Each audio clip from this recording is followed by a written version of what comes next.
feel too much. Someone told you that once. Maybe more than once. Maybe enough times that you stopped waiting for someone to say it and started saying it to yourself. You feel too much, you care too deeply, you're too sensitive. You take things too personally. You make too big a deal out of things that other people seem to move through without the same weight. You need too much reassurance, too much processing, too much time to integrate experiences that other people appear to simply have and move on from. And you took that feedback because that's what it felt like. Feedback, correction, information about a flaw that needed managing. And you build a relationship with your own emotional life around it. A relationship defined by management. By the ongoing project of making your feelings smaller, quieter, more appropriate in scale. Less of a burden on the people around you and on yourself. And here's what I want to say about that. You were given wrong information. Not completely wrong. Some of what you feel is genuinely intense in ways that benefit from reflection and grounding. Not every feeling that arrives with full force needs to be acted on immediately.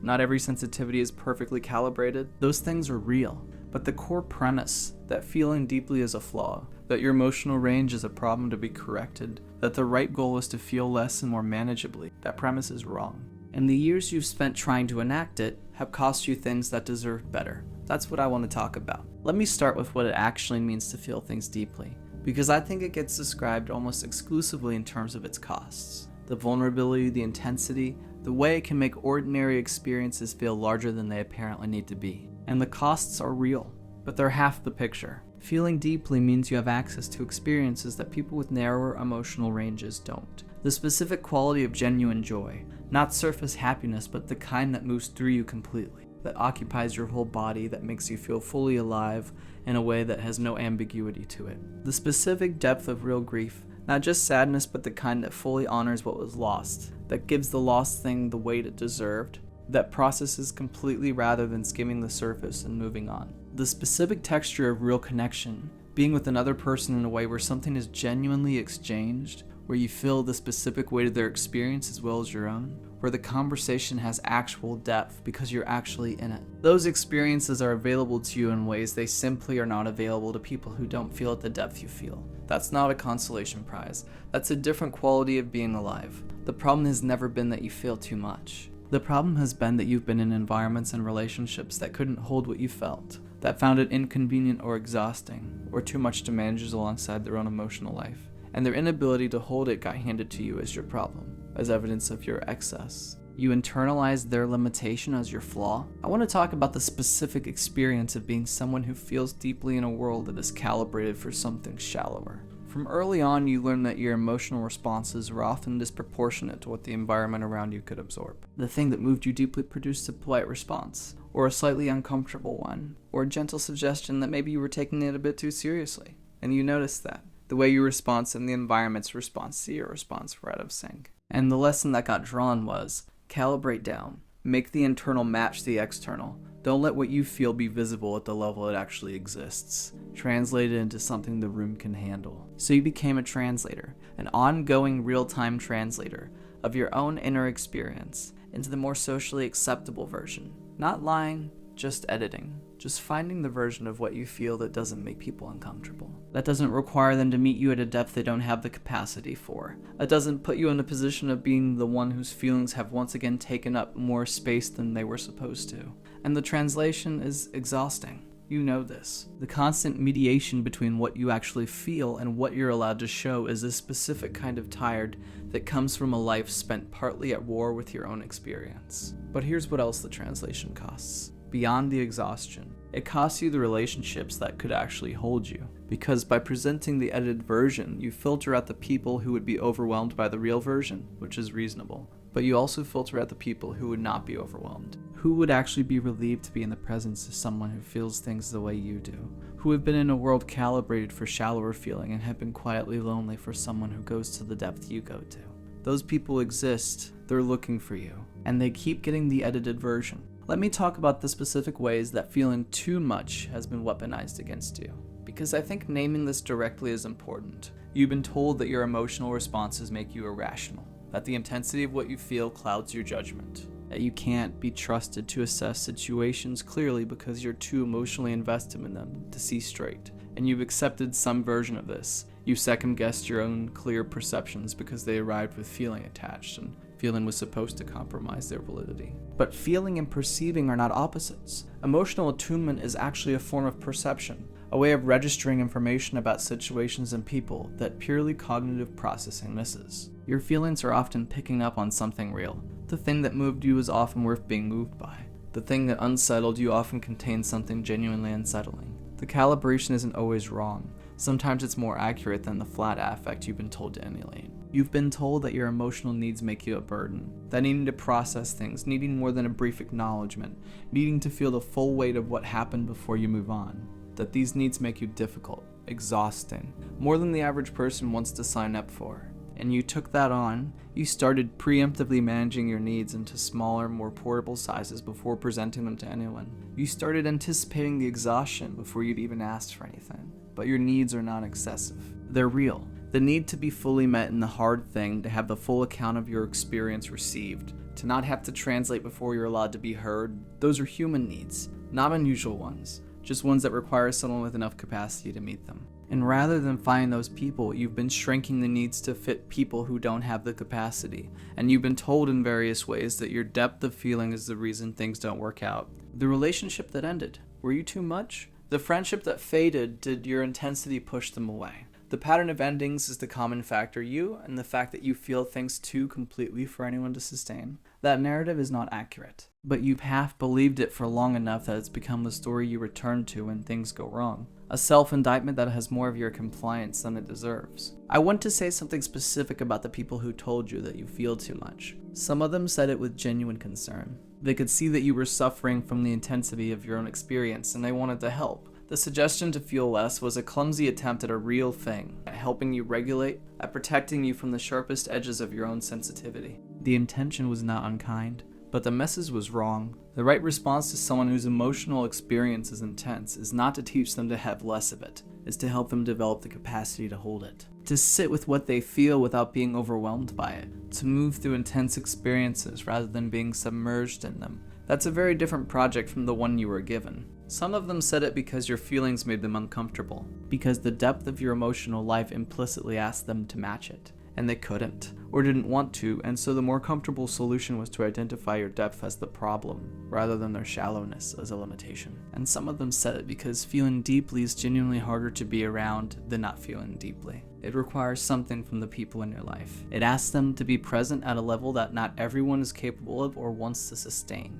And rather than acknowledging that the relationship couldn't hold what you brought, it was easier to suggest that what you brought was too much. It wasn't too much, it was the wrong audience. Here's what happens when you find the right audience. The feeling doesn't need to be managed. The translation stops being necessary. You can say the real version of what you're experiencing at full volume, with all the texture and intensity it actually has, and the person across from you can receive it. Not just tolerate it, receive it, as the interesting, important, meaningful thing it is. You experience what it feels like to be met. To have the full version of your inner life be something another person can actually hold without flinching or redirecting or gently suggesting that maybe you're taking this a bit too seriously. And the feeling, which has been spending all its energy on translation and management and making itself acceptable, that energy becomes available for something else. For the experience itself, for the actual full inhabiting of what you feel rather than the ongoing editing of it. That experience changes things. Not permanently, not completely, but in a way that can't be undone. Because once you've been fully received, the option of accepting partial reception as the norm starts to feel different. Starts to feel like what it is, settling for something less than what you're capable of having. You know what it feels like now to be actually met, and that knowledge raises the bar in the best way. I want to talk about the specific loneliness of feeling deeply in relationships where the depth isn't matched, because I think this is the most daily and most unacknowledged cost of being someone who feels too much. You're in a relationship, friendship, romantic, family, and something happens, something that moves you, and you bring it to the relationship. Not the full version necessarily, you've already learned to translate, but a version that contains enough of the real thing to need something back. And what comes back is fine, kind even, appropriate. The relationship is doing what relationships do, but it lands at the surface level. It doesn't go to the depth the thing was at. And there's this moment, brief, small, almost immediately managed away, where you feel the gap between where you are and where the response came from, between the depth of the thing you brought and the depth of the thing that met it. And you file it, add it to the collection of moments like that one, and you adjust your expectation, and you keep going, because the relationship is good and the person is good, and this is just the way things are. But the collection grows and the adjusting accumulates. And after enough time, you've built a life in which the full version of your inner experience is almost nowhere to go. Almost no relationship that has the capacity for the depth you bring. And you start to wonder, not dramatically, just quietly, if this is just what intimacy is. If this flatness is the normal texture of being with people. If the kind of being that you sometimes imagine exists anywhere outside the imagination, it exists. That's what I want you to know. The loneliness you've been feeling is not evidence that depth is unavailable in relationships. It's evidence that you've been in relationships that weren't built for the depth you have. That's a solvable thing. Not easily, but solvable. The depth isn't the problem. The audience was. Let me say something about what the feeling too much actually makes you capable of. Because I think you've been so focused on managing it as a liability that you've underweighted it as an asset. You are capable of love that other people can feel. The specific quality of being loved by someone who feels deeply. The way it lands, the completeness of it, the specific warmth of being cared about by someone who actually cares, rather than someone who is going through the motions of caring. That is something people spend their whole lives looking for and not finding, and you give it, not effortfully, naturally. Because caring deeply is simply how you love.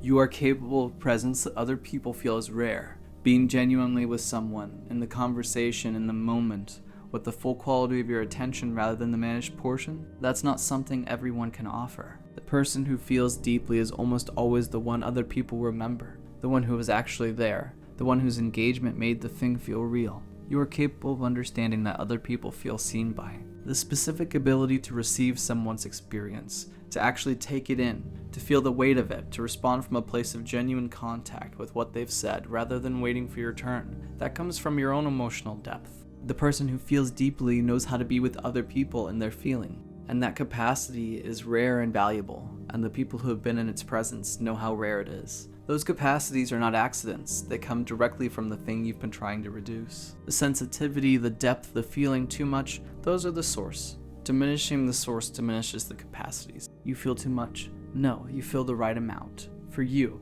for the specific texture of consciousness you have, for the way you're wired to be alive in the world. What has sometimes been too much is the environment, the people who couldn't hold it, the relationships that weren't built for depth, the context that required you to be flatter than you are. And the answer to that mismatch was never to change the depth. It was to find the right environment, the right people, the relationships and contexts that can actually hold what you bring without asking you to translate it first. Those exist. You haven't always been in them, but they exist. And you, at full depth, unedited, with the full range of what you feel available to you rather than managed into something more palatable. You are not too much. You are exactly enough. You always were. The world just took a while to show you the parts of itself that were built for you. Keep looking. They're out there. And they're looking for you too. I don't think I noticed when it changed. That's the thing about this particular kind of loss. It doesn't arrive with a timestamp. There's no moment you can point to and say, there, that's where it shifted. It's more like you wake up one day and reach for something that used to be warm and find that it's just room temperature now. And you try to remember when it cooled and you can't. You weren't watching, you were inside it, you were living your life, and now you're standing in the middle of something that looks exactly like what you had before and feels completely different. And you don't know what to do with that, because nothing technically happened. Nothing broke. Nothing ended. It just changed. Quietly, without asking your permission, without giving you any warning at all. That's what I want to talk about. Not the dramatic end of love, not the betrayal or the blow up or the relationship that crashes and burns in a way you can't at least narrate. The other thing, the slower thing, the thing where love just becomes something else, something you recognize but can't quite feel the same way anymore. There's a specific version of the beginning of love that I think we spend a long time chasing without realizing that's what we're doing. You know the one. Where everything about the other person is interesting, where you want to know every single thing about them, not because you're trying to assess them as a partner, not because you're running through a checklist, but because the information itself is fascinating, because it's them, because every detail adds to this picture you're building and the picture keeps getting better, where you think about them in between seeing them, not anxiously, not the worried, overthinking kind of thinking, just the warm kind. The kind where they drift into your head while you're doing something else and it makes whatever you're doing a little lighter. Where physical closeness feels like relief. Where being in the same room as them is just better than being in a room without them. Where you reach for them automatically without thinking. because reaching for them is just what your body does now. I'm not being naive about it. I know that phase doesn't last forever. I know it's not meant to. I know that what comes after it, the familiarity, the depth, the specific comfort of being truly known over time, is supposed to be richer, more real, more sustainable. I know all of that. But I also think something important lives in that early feeling that can get lost in the transition. And when it gets lost, when you notice it's gone and you can't find where you left it, it's one of the more disorienting experiences a person can have. Because you still love them. You're sure of that. You're almost certain. But the love feels different now, and you don't know if different means deeper, or if different means diminished, or if different means something is wrong, or if this is just what love becomes, and you're supposed to be fine with it. And you don't want to say that out loud. Because saying it out loud makes it real. Because saying it out loud means you might have to do something about it. Because saying it out loud to the person you love means watching their face change in a way you can't take back. So you keep it in, and you try to figure out if what you're feeling is a truth or just a season. Let me try to describe what it actually feels like, the texture of it, because I think the experience is specific enough that it deserves specificity.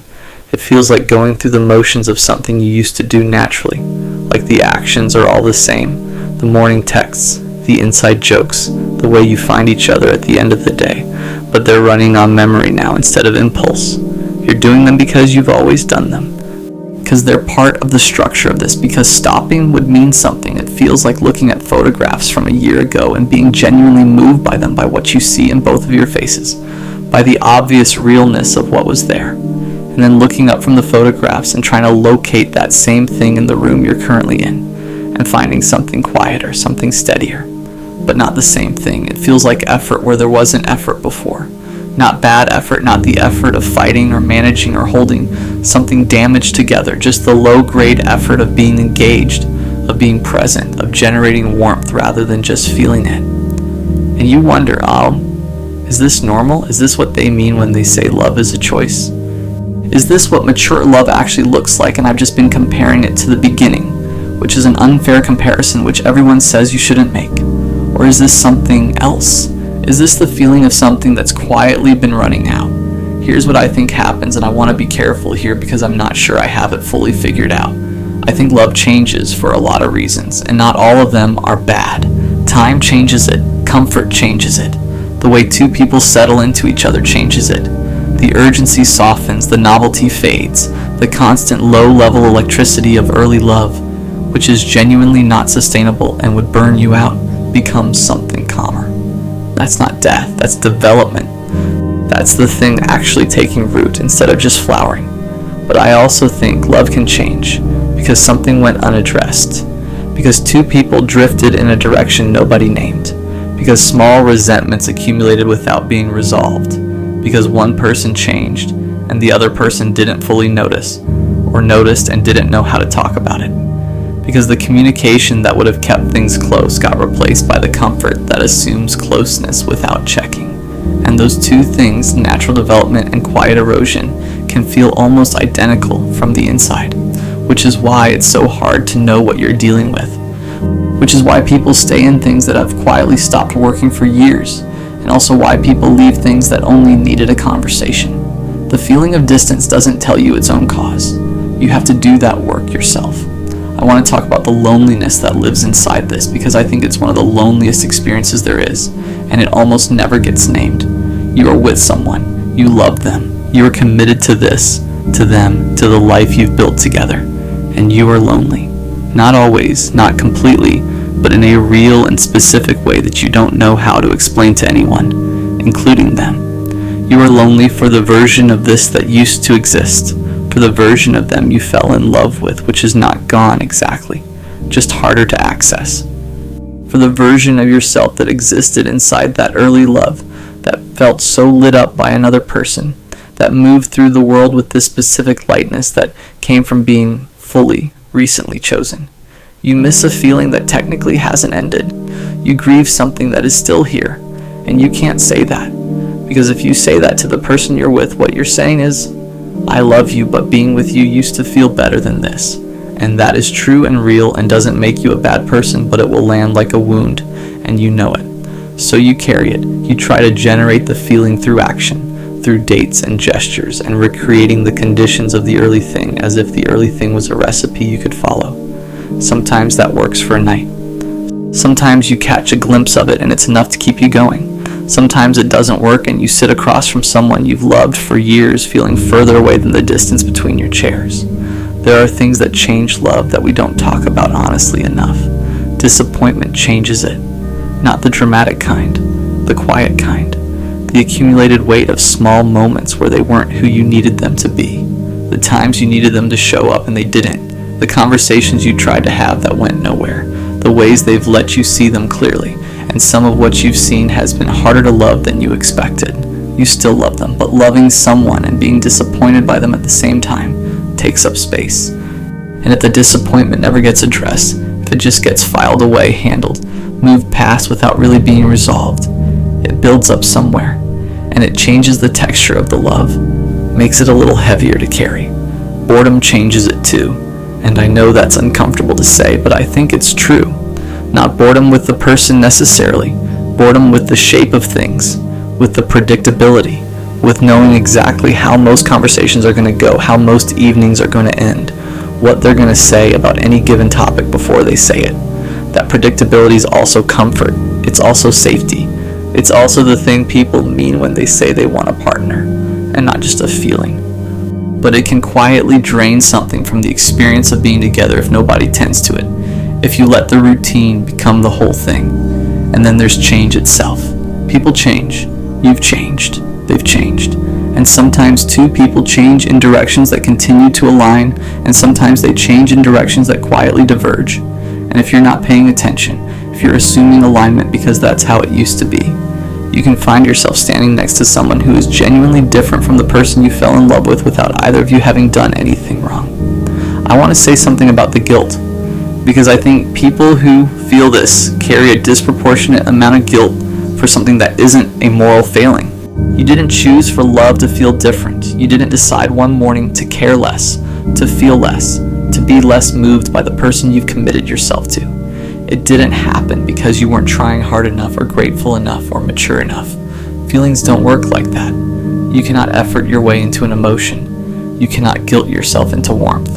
And yet most people who feel this spend enormous energy blaming themselves for it, telling themselves they're selfish, telling themselves a better person would just appreciate what they have, telling themselves that if they were more emotionally disciplined, more grateful, more adult about the whole thing, they wouldn't be standing here wondering where the feeling went. That's not fair, and it's also not useful. The guilt doesn't bring the feeling back. It just adds a layer of shame on top of an already uncomfortable truth.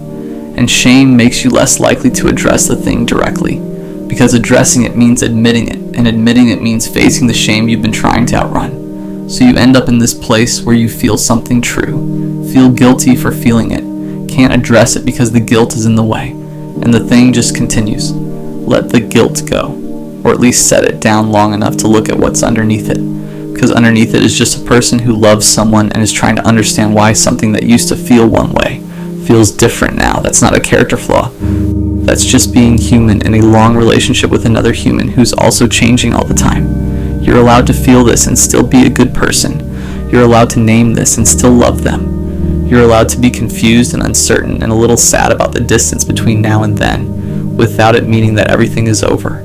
Give yourself that much. You've been carrying this long enough without that. So what do? I don't think there's a clean answer to that. I think it depends on what you're actually dealing with.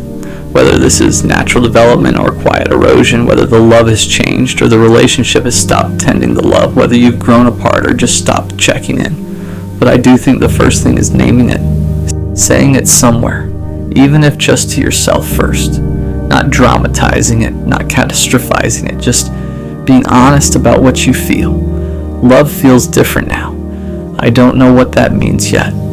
But it's true, and I'm not going to keep pretending it isn't, because the pretending is what makes it worse. The pretending is what lets the slow erosion continue unchecked. The pretending is how two people who once loved each other deeply and fully end up feeling like strangers sharing a space, both of them grieving something neither of them ever named.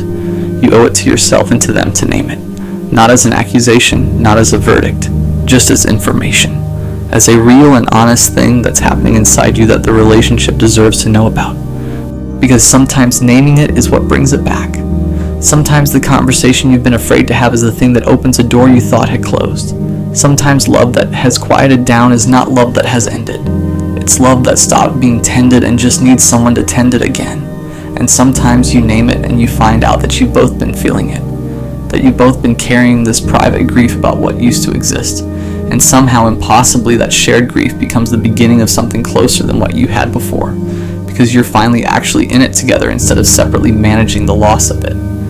That happens, it really does. But also, and I want to say this gently but clearly, sometimes love changing is love telling you something true. Sometimes the feeling shifted because the fit was never quite right, and the early love was too loud to let you hear that. Sometimes you've grown into a person who needs something different from what this can give. Sometimes the relationship has run the length of what it was, and holding on past to that point isn't loyalty. It's just fear of the loss, and that's a hard thing to know, and a harder thing to act on. And I'm not telling you what to do with it. I'm just saying the feeling is information. It's not a betrayal and it's not a failure, and it doesn't make you a bad person or an ungrateful one. It's just honest. The most honest thing your heart knows how to do is feel what it actually feels. And if what it feels is that something has changed, then something has changed. The question is whether what's changed is a beginning or an ending. Only you know that. But you have to be willing to actually look. Love doesn't feel the same anymore. That sentence can mean a lot of different things. It can mean it deepened. It can mean it drifted. It can mean you stopped tending it. It can mean you grew. It can mean you grew apart. But it always means the same first thing. It means you're paying attention. It means you care enough to notice. It means you haven't gone numb or given up or stopped trying to understand what's happening inside you. That matters. Paying attention is actually the beginning of everything. Whatever this is, whatever the love becoming different actually means for you, at least you're not looking away. At least you're still asking the question. That's where everything worth having starts. Overthinking is killing you, not literally, but close enough that the word fits. Because what overthinking actually does, what it does to your sleep, your relationships, your ability to just exist in a moment without immediately analyzing it to death, is a slow, quiet kind of damage. The kind that doesn't show up on anything. The kind nobody around you can see. The kind you can't even fully explain to someone who doesn't live inside it. You just know that your brain never stops. That there is no off switch. That the moment something happens, something good, something bad, something completely neutral, a part of you immediately picks it up and starts turning it over. Looking for meaning, looking for threat, looking for the thing underneath the thing. And you're exhausted, not from your life, from your own head. That's what I want to talk about, not in an abstract way. In the specific, honest, this is actually what it does to you way that I think most people who overthink have never had fully named for them. Let me start with what it actually costs you. Because I think we talk about overthinking like it's a personality quirk. Like it's just how some people are wired and it's fine, it's manageable. Drink some chamomile tea and journal about it. It's not fine. It's costing you real things. It's costing you your present. Every moment you spend living inside a conversation that already happened or a scenario that hasn't happened yet is a moment you are not actually in your life.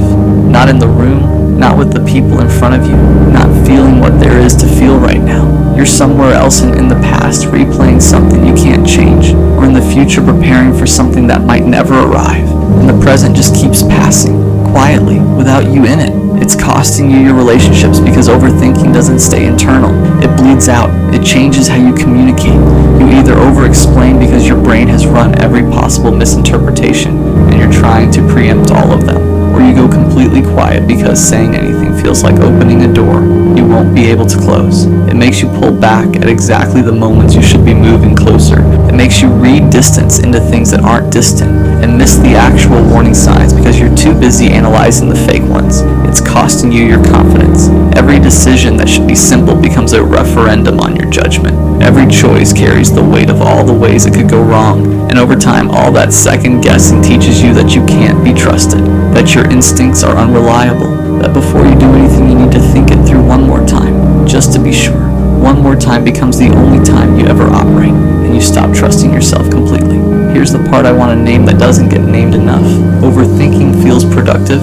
That's the trap. That's why it's so hard to stop.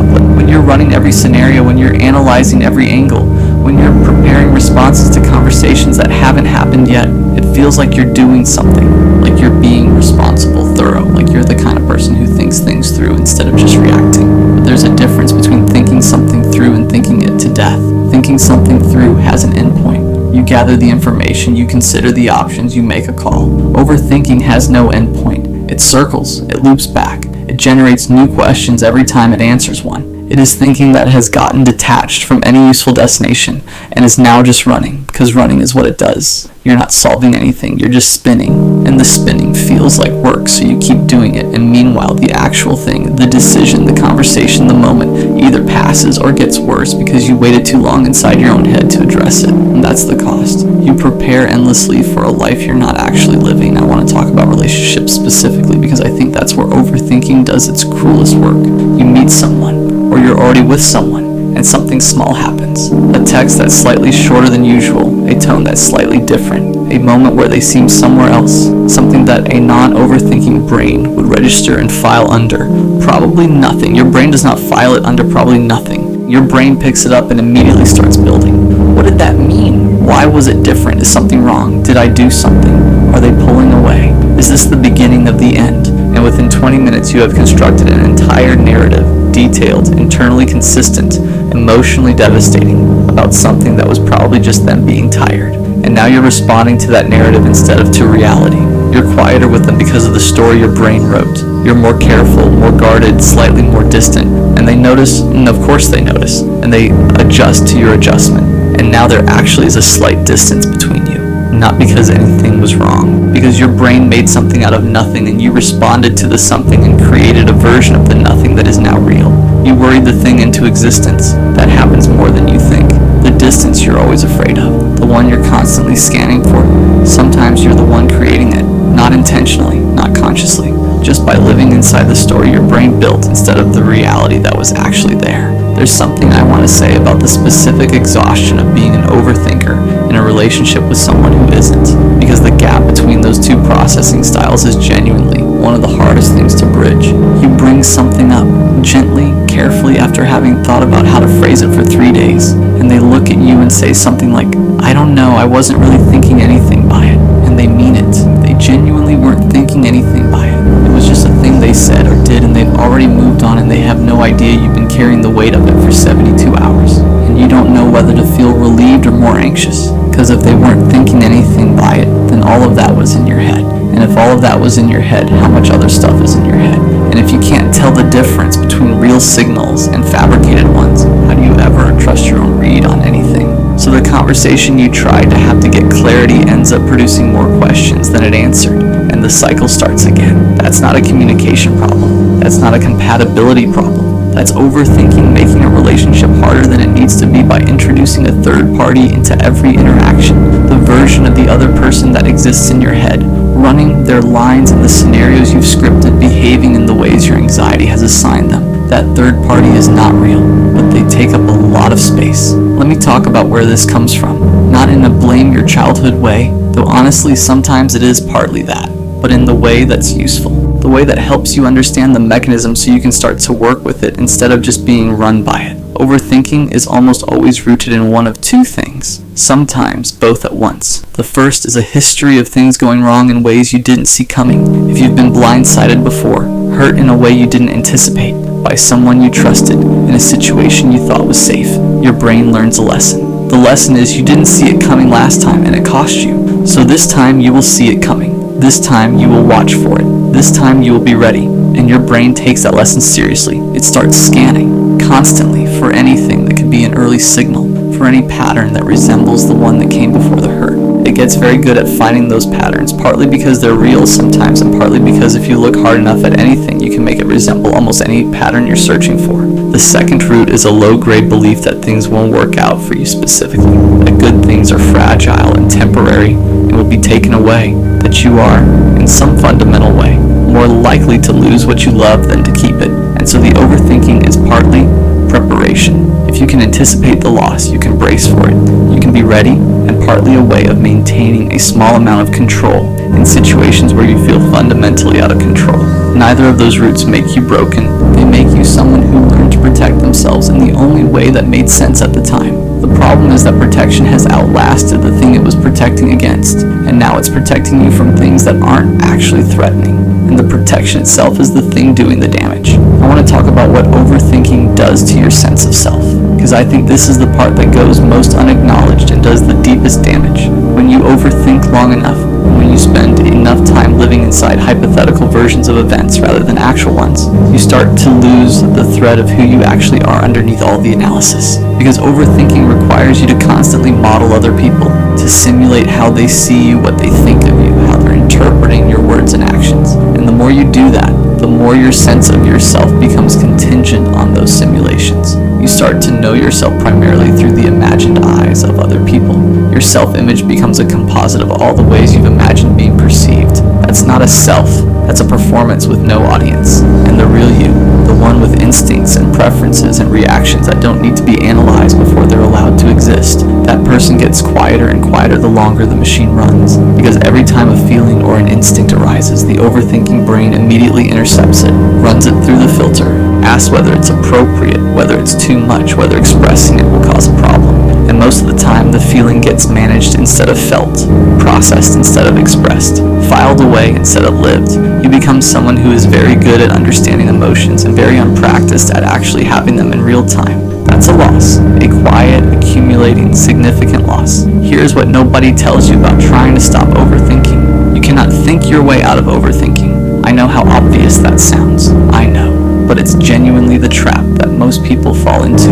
You start overthinking about why you overthink. You analyze your patterns, you construct frameworks for understanding your anxiety, you research it, you journal about it, you build elaborate systems for catching yourself in the act. And all of that is more thinking, more spinning. You've just redirected the machine at itself and called it progress. The actual movement happens somewhere other than your head. It happens in your body, in learning to notice when you've left the present moment, and practicing the physical act of returning to it. It happens in action, and making the small decision without running it through the full analysis, and finding out that the sky doesn't fall, and slowly building evidence that your instincts are actually okay. It happens in relationships, in telling someone what's happening inside you instead of managing it alone, and finding out that being known doesn't destroy things the way you were afraid it would. It happens slowly, non-linearly, with setbacks that feel like starting over but aren't. And it requires you to do the thing that overthinking was always trying to prevent. Be uncertain. Be in something without knowing how it ends. Be present in a moment without having already lived 6 versions of it in your head. That is genuinely terrifying if you are someone who has been using certainty, even imaginary certainty, as a survival tool. But the alternative is staying in the machine, and the machine is running you into the ground. I want to say something directly to the version of you that is reading this at whatever hour this is, probably not sleeping, probably turning something over that started as a small thing 3 hours ago and has since become a fully constructed crisis. You are not crazy. You are not broken. You are not fundamentally unable to have peace. You are someone whose brain learned to be very, very busy, and busy kept you safe once, and now busy is just busy. It's not keeping you safe. It's keeping you from resting, from connecting, from being in your own life without the constant background noise of what if and what does it mean and what's going to happen. The thought you're carrying right now, the one that feels urgent, the one that feels like if you just think about it a little longer, you'll finally land on the answer that makes it okay. That thought is lying to you. The answer isn't in more thinking. The answer is in putting it down long enough to find out that the world didn't end when you stopped holding it. You were allowed to rest. Now you've figured it all out. Now, before the resolution, before the certainty, before you've run every scenario to its conclusion. Now, in the middle of not knowing, that's the only place rest is ever actually available. Overthinking is killing you slowly, stealing your sleep, your presence, your relationships, your trust in yourself, your ability to just be somewhere without immediately trying to understand and analyze and prepare for what being there might mean. You know this. You've known this. The problem was never that you didn't understand the damage. The problem is that stopping felt more dangerous than continuing. But you've been doing this long enough now to know that the danger isn't out there. It was never really out there. It was always in here, in the machine, in the loop, in the version of events your brain constructed and then handed you to live inside of. The real thing, your actual life, the people actually in it, the moments actually happening, that's been waiting for you this whole time, just on the other side of the noise. All you have to do is let the noise get a little quieter. Not gone, just quieter. That's enough. That's all it takes to start. Why doesn't she love me? I met her on a Tuesday. Nothing special about the day, no rain, no music playing in the background, no movie moment, Just a random Tuesday. She sat 2 seats in front of me in class, laughing with her friend about something I couldn't hear, but I remember thinking one thing. I want to know what makes her laugh like that. The first time we talked was stupid. I dropped my pen. She picked it up before I could. "Here," she said, smiling. 3 seconds. That's how long the conversation lasted. But for some reason, I thought about it the rest of the day. Weeks passed. Eventually, we started talking more. At first, it was small things, homework, classes, teachers we both hated.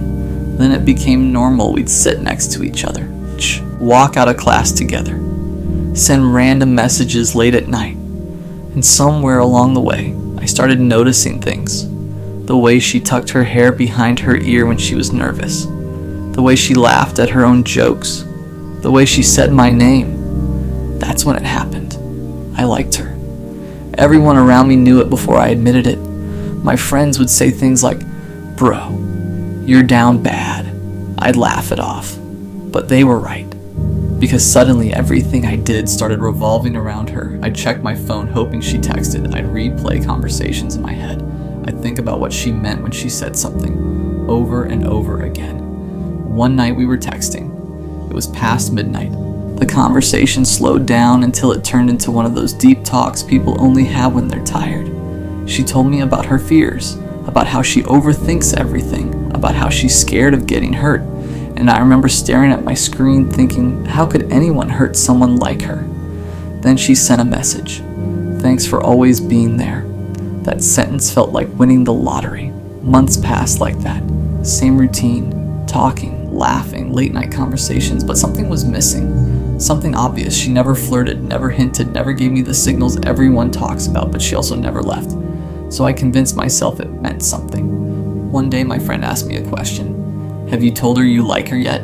I laughed. "No." "Why not?" I didn't have an answer. The truth, I was scared, not of rejection, but of losing what we already had. Then one afternoon everything changed. We were sitting outside after class. The sun was going down. People were walking past us. She was telling me about some guy in her class. "Yeah, he's really nice." She said something about the way she said it felt different. I tried to play it cool. "Oh yeah?" She smiled. "I think he likes me." My chest tightened. "So, do you like him?" She paused, then she nodded. "Maybe." I remember smiling. I remember saying something like, "That's cool." I remember acting normal. But inside my head, one thought kept repeating. Why isn't it me? That night I stared at my phone. Her contact was at the top of my messages. All I had to do was type 3 words. "I like you." But my fingers wouldn't move, because suddenly I realized something. If I sent that message, everything could change. A week later, she told me they were going on a date. She seemed excited, happy, and I tried to be supportive. "Hope it goes well," I said. She smiled. "Thanks." That night I walked home alone. The same question kept replaying in my head, over and over again. Why doesn't she love me? I was there for her. I listened to her problems. I cared about her. So why him? It took me a long time to understand something. Love isn't a reward. It's not something you earn by being the nicest person. You can't calculate it like a math equation. Care plus time plus loyalty not equal to love. Sometimes people just don't feel the same way. Months later we stopped talking as much. Not because we fought, just because life moves on. Different classes, different schedules, different people. But every once in a while I still think about her laugh on that random Tuesday. And if you're watching this right now, maybe you're asking the same question I once did. Why doesn't she love me? And the answer might be something you don't want to hear. Sometimes there isn't a reason, but one day you'll meet someone who looks at you the way you once looked at her. And when that happens, you won't have to ask the question anymore, because the right person won't make you wonder. They'll make it obvious. You know what the worst part is? It's not the rejection. It's the almost. Because when someone rejects you clearly, it hurts, but at least it makes sense. They say no, you move on. But when someone almost loves you, that's a different type of pain, because you start replaying everything, every conversation, every laugh, every moment you thought meant something, and you start asking yourself questions that never have real answers. Did I say something wrong? Was I not good enough? Did I wait too long? After she started dating that guy, things between us didn't stop immediately. That's what made it worse. We still talked sometimes, still laughed, still had those random conversations that used to make my day. But something had changed, and we both knew it. There was this invisible line between us now. Before, it felt like we were walking towards something. Now it felt like we were standing still, and she was slowly walking away. One night she texted me again. Can I vent for a second? Of course she could. She always could. So I stayed up listening to her talk about problems with her boyfriend, how he didn't understand her, how he didn't listen the way I did, how he wasn't as patient as I was, and the entire time I just sat there thinking one thing. Then why aren't you with me? But I didn't say that. Instead I said the same thing I always said. I'm here for you. And she replied with the same message she always sent.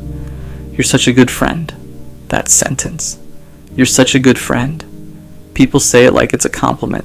But when you love someone, that sentence feels like a door closing, because suddenly you realize something. You weren't the guy she loved. You were the guy she felt safe with. The guy she vented to. The guy who listened. The guy who stayed. But safety doesn't always create attraction. And that realization messes with your head, because you start thinking, maybe I should have been different. Maybe I should have flirted more. Maybe I should have been less available. Maybe I should have acted like I didn't care.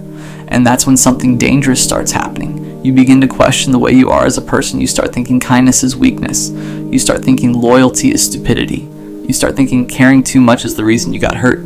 So slowly, you start changing. You stop texting first. You stop opening up. You stop showing people the parts of you that once cared deeply. Because somewhere in your mind, you're trying to protect yourself. I remember the exact moment I noticed that change. She sent me a message one afternoon. Something funny, a meme we both would have laughed at months earlier. I looked at it, and for the first time, I didn't feel anything. Not excitement, not happiness, just nothing. And that scared me more than the heartbreak ever did. Because heartbreak means you cared, but feeling nothing, that means something inside you shut down. That night I stared at the ceiling, thinking about everything that happened. And for the first time I asked a different question. Not, why doesn't she love me? But why did I give so much of myself to someone who never asked for it? That realization hits hard. Because the truth is, she never promised me anything. She never said she loved me. She never said we were going to end up together. Those were expectations I built in my own head. And when those expectations broke, I blamed her. But deep down, I knew something. I wasn't just sad about losing her. I was sad about losing the version of me that believed things would work out. The version of me that believed if you cared enough, if you tried hard enough, if you stayed long enough, eventually someone would choose you. But life doesn't work like that. And realizing that changes you quietly, slowly, but permanently. But because after that, you start guarding your heart differently. Not because you want to, but because you remember exactly how it felt when someone almost loved you, and almost can mess someone up for a long time. And the craziest part, even after all that, there were still nights where I caught myself wondering the same thing, just staring at the ceiling, asking a question I already knew the answer to. Why doesn't she love me? You know what nobody tells you about heartbreak? It doesn't end the day you realize the truth. That moment where everything finally clicks, where you accept she isn't choosing you, where you tell yourself you're done thinking about her. That's not the ending. That's just the beginning of the quiet part. Because after that realization, life keeps moving, but your mind doesn't move as fast. You still catch yourself checking your phone sometimes, not because you expect a message, but because your brain spent so long hoping for one that the habit never fully disappears. You'll hear a song that reminds you of her, or pass a place you both used to talk about, or see something random that you know she would have laughed at, and for half a second, your mind goes straight to her, before you even realize it. It's strange how people can leave your life, but pieces of them stay behind in your routine, in your memories, in the way you think. At first you hate that. You want to forget everything, every late night conversation, every inside joke. Every moment you thought meant something, because remembering feels like reopening a wound that's trying to close. But memories don't disappear just because you want them to. They fade slowly, and that takes time. During that time, you start noticing something about yourself, something you didn't see when you were chasing her. You start realizing how much of your energy went into someone who never fully gave theirs back. How much time you spent thinking about what she wanted, what she needed, what she felt, while completely ignoring your own feelings. You start asking yourself questions you never asked before. Why was I okay with being second? Why was I always the one giving more? Why did I keep staying when the signs were obvious? And the honest answer isn't always pretty. Sometimes it's because you liked the idea of her more than the reality. Sometimes it's because you thought if you were patient enough, if you were good enough, eventually she'd realize what she had. But the hardest truth? Sometimes people already know exactly what they have. They just don't want it the same way you do. That realization used to make me angry. Not at her, at myself.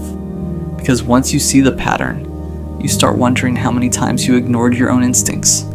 There were signs, of course there were. Moments where she pulled away, moments where her effort didn't match yours, moments where you felt confused instead of secure. But every time those moments appeared, you explained them away. You told yourself she was just busy, just stressed, just going through something. You gave her the benefit of the doubt so many times that eventually you stopped questioning anything at all. And that's when you lost control of the situation, not because she manipulated you, but because you convinced yourself that waiting was the same thing as building something. Eventually, though, life forces you to move forward, even if your heart isn't completely ready. Weeks pass, then months. You start focusing on other things, work, friends, your own goals, the parts of your life that existed before she showed up. And slowly, you start feeling like yourself again. Not the exact same person, but a version of you that's a little quieter, a little more cautious, a little harder to read. One day you notice something strange. You go a whole day without thinking about her, then 2, then a week. And when you finally do remember her, the feeling isn't the same, the pain isn't sharp anymore. It's dull, distant, like a memory instead of a wound. That's when you realize something important. You didn't just lose her. You learned something from her. You learned what it feels like to give your heart fully. You learned what it feels like when that heart isn't returned. And most importantly, you learned what it feels like to survive that. Because at one point, and you thought that pain would break you, that it would stay forever, that you'd never stop asking the same question. But eventually, that question starts changing. It stops being, why doesn't she love me? And starts becoming something else. Something quieter, something more honest. Why did I believe someone who never chose me was meant for me?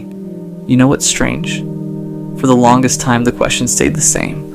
Why doesn't she love me? It sat in the back of your mind like a locked door you couldn't open. You replayed every conversation, every moment, every small detail, trying to find the exact second where something went wrong. Maybe if you had said something different. Maybe if you had waited longer. Maybe if you had been more patient, more confident, more interesting, more enough. That's the dangerous part about unreturned love. It convinces you that the problem must be you. Because if the problem is you, then at least it means you could have fixed it. But the truth is something most people don't realize until much later. Love isn't a test you pass by trying harder.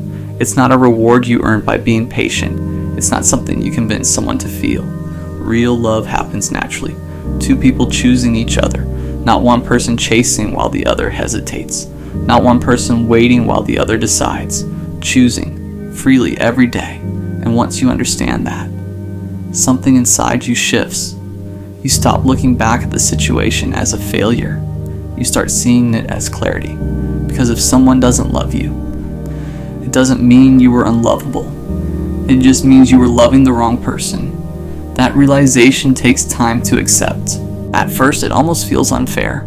Because you gave so much. Your time, your attention, your loyalty, your patience. And in the end, you didn't get the ending you hoped for, but something else happened instead. You changed. You became more aware, more protective of your energy. You started noticing the difference between interest and convenience, between effort and empty words, between someone who enjoys your attention and someone who genuinely values your presence. That kind of awareness doesn't come from easy love. It comes from heartbreak. And one day, without even realizing it, you stop thinking about her in the same way. You remember the story, but you don't feel trapped in it anymore. She becomes part of your past, not the center of your future. And when you think back to the question that once consumed you, why doesn't she love me? You finally understand something. It was never the right question. The real question was never about her feelings. It was about your worth. And the moment you stop measuring your value through someone else's love, that question disappears completely. Because the truth is simple. Someone out there will meet you, and they won't hesitate. They won't need time to figure it out. They won't treat you like an option. They'll see you, they'll choose you, and they'll make that choice obvious. When that day comes, you won't be asking why someone doesn't love you anymore. You'll finally understand that the right person never makes you question it in the first place. I want to be clear about something up front. This isn't a sad story, or it is, in parts, but it's not the kind where I'm sitting in a dim room telling you about all the ways love failed me and how I gave up. That's not what this is. That's not why I'm here. I'm here because I made a choice, an actual, deliberate, eyes-open choice, and I think that choice is one of the more honest things I've ever done for myself. And I also think most people won't understand it until they've been where I've been. So let me try to explain it. The first thing you need to know is that I wasn't always like this. There was a version of me, not that long ago honestly, who was completely all in on the whole thing. The relationship, the partnership, the building a life with someone project. I believed in it. Not in a naive way, not in a Disney movie way, but in the way a person believes in something they've thought seriously about and decided is worth pursuing. I wanted the person who knew my coffee order without asking. I wanted someone to text when something small but funny happened. I wanted the Sunday mornings and the inside jokes and the specific kind of comfort that only comes from being truly known by another person over time. I wanted all of it, genuinely, for years. And I went looking for it, over and over again, with real effort, real openness, real willingness to be vulnerable and present, and all the things the books and the podcasts tell you to be, and I kept coming back empty. Not devastated, just empty. Like I'd gone to the well expecting water and found it dry again, and had to walk back the same long road carrying nothing. After enough trips, I stopped going to the well. That's not giving up, that's pattern recognition. Here's what the pattern looked like, because I think this part matters. Every relationship I was in, or almost in, or orbiting around, had the same shape to it. Not the same people, not the same details, but the same underlying geometry. I would show up fully. That was just how I did it. I don't know how to be half in something. Never learned. When I was there, I was completely there, present, invested, paying attention, caring about the small stuff, because the small stuff is where people actually live, and for a while that energy would get matched. The beginning always felt mutual. There was something real there. I wasn't imagining it. The connection was genuine, the warmth was genuine, the feeling that this might actually be the thing was genuine. And then, slowly, something would shift. Not a dramatic shift, not a fight or a betrayal or a definitive turning point, just a gradual, almost imperceptible drift toward a symmetry, where I was still all the way in, and they had quietly moved to something closer to halfway. And I would notice it and not say anything because I didn't want to be the person who was keeping score. And I would adjust my expectations down a little, and I would fill in the gaps with generous interpretations, and I would keep going until I couldn't, and then it would end. Either because I finally said something, or they finally left, or it just quietly died from the weight of its own imbalance, and I would be the one sitting with the full grief of it while they seemed, from the outside, at least, more or less fine. That happened enough times that I had to ask myself a serious question. Is this bad luck? Or is this me? And the answer, the honest one, the one I had to sit with for a long time before I could say it clearly, was both. Some of it was bad luck. Some of it was timing, incompatibility, the simple fact that most relationships don't work out, and that's not a reflection of anyone's worth. But some of it was me, specifically a version of me that I had been dragging into every relationship without fully examining it. I was choosing people who needed to be convinced, not in a dramatic way, not people who were cruel or checked out completely, but people who were, at their core, slightly ambivalent. People who were kind of available, sort of interested, generally positive, but never quite fully choosing me. People for whom I was a good option, but not the obvious one. And I kept choosing them because I confused the work of convincing someone with the feeling of earning something. Like if I had to work for it, it must be worth something. Like if it came easily, it probably wasn't real. That's a broken piece of logic, and I ran it for years. The love I was chasing was the love that felt like proof. Proof that I was worth the effort. Proof that someone who wasn't sure could become sure. Because of me. Because of what I brought. Because of who I was when I was fully present. What I actually found every time was people who remained a little unsure, and me, exhausted from the convincing, wondering why it still felt like I was auditioning. You cannot love someone into certainty. I know that now. Certainty about a person is something you either have or you don't. It's not something that gets built through accumulated evidence. But I didn't know it then. I kept trying to build it, and I kept being surprised when the foundation didn't hold. So I stopped. Not dramatically, no announcement, no declaration. I just stopped putting myself in situations that I already knew the shape of. Stopped swiping. Stopped accepting the half invitations from people who were interested in theory, but not in practice. Stopped extending myself toward things I could already tell weren't going to hold. And the first thing I noticed was how much energy I got back. That sounds almost embarrassingly simple, but it's real. The amount of mental and emotional bandwidth that I had been pouring into other people, into decoding their behavior, into managing my own hope, into the constant quiet work of being in something that wasn't quite working. That bandwidth suddenly had nowhere to go, and it came back to me. It's the strangest feeling. Suddenly having access to your own full attention. Suddenly being the primary recipient of your own care. I'd been so focused outward for so long that being focused inward felt almost disorienting at first. Like, what do I actually like? Not what do I like doing with someone else? What do I like alone, for no reason except that it's good for me? I had to relearn that, which is a little embarrassing to admit, but it's true. I want to be careful here, because I think there's a version of this story that slides into something self-congratulatory. Like, I chose myself, I learned to love being alone, now everything is better and I don't need anyone. That's not what I'm saying. That version is a little too clean, and I don't trust it. The truth is, being alone is hard in ways that being in a bad relationship is not. Being in a bad relationship is its own kind of hard.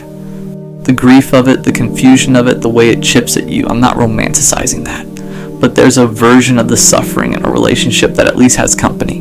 You're not okay, but you're not okay with someone. There's another person in the room. Being alone means being not okay by yourself. It means the hard nights are genuinely quiet. It means there's no one to reach for when you wake up and the world feels like too much. It means birthdays and holidays and Sunday afternoons that can feel very wide and very empty if you let them. I feel that. I'm not pretending I don't, but here's the difference. When I was in those half relationships, those asymmetrical things, I felt alone anyway. I felt alone while texting someone. I felt alone at dinner with someone. I felt alone in the middle of a conversation with someone who was technically present but not really there. I felt alone in the specific, suffocating way that only happens when you're with another person who isn't meeting you. That kind of alone is worse than the real kind, because the real kind is honest. It doesn't pretend to be something it isn't. It doesn't make you question yourself. It doesn't ask you to keep pouring into it while it gives you just enough warmth to stay. Alone is just quiet, and quiet I can work with. There's something that started happening after a few months of this that I didn't expect. I started liking myself more, not in a self-help affirmation way, in a specific practical way. I started noticing things about myself that I genuinely liked, qualities that had always been there, but that I'd been spending so much energy managing in the context of other people that I hadn't fully felt them. My ability to sit with hard things without needing to immediately fix them, the way I think about problems, the strange, specific humor that only really comes out when I'm comfortable, the things I care about that I used to soften or shrink because I wasn't sure they'd land with whoever I was trying to impress. Those things don't need to be approved of when there's no one to approve them. They just are. They're just mine.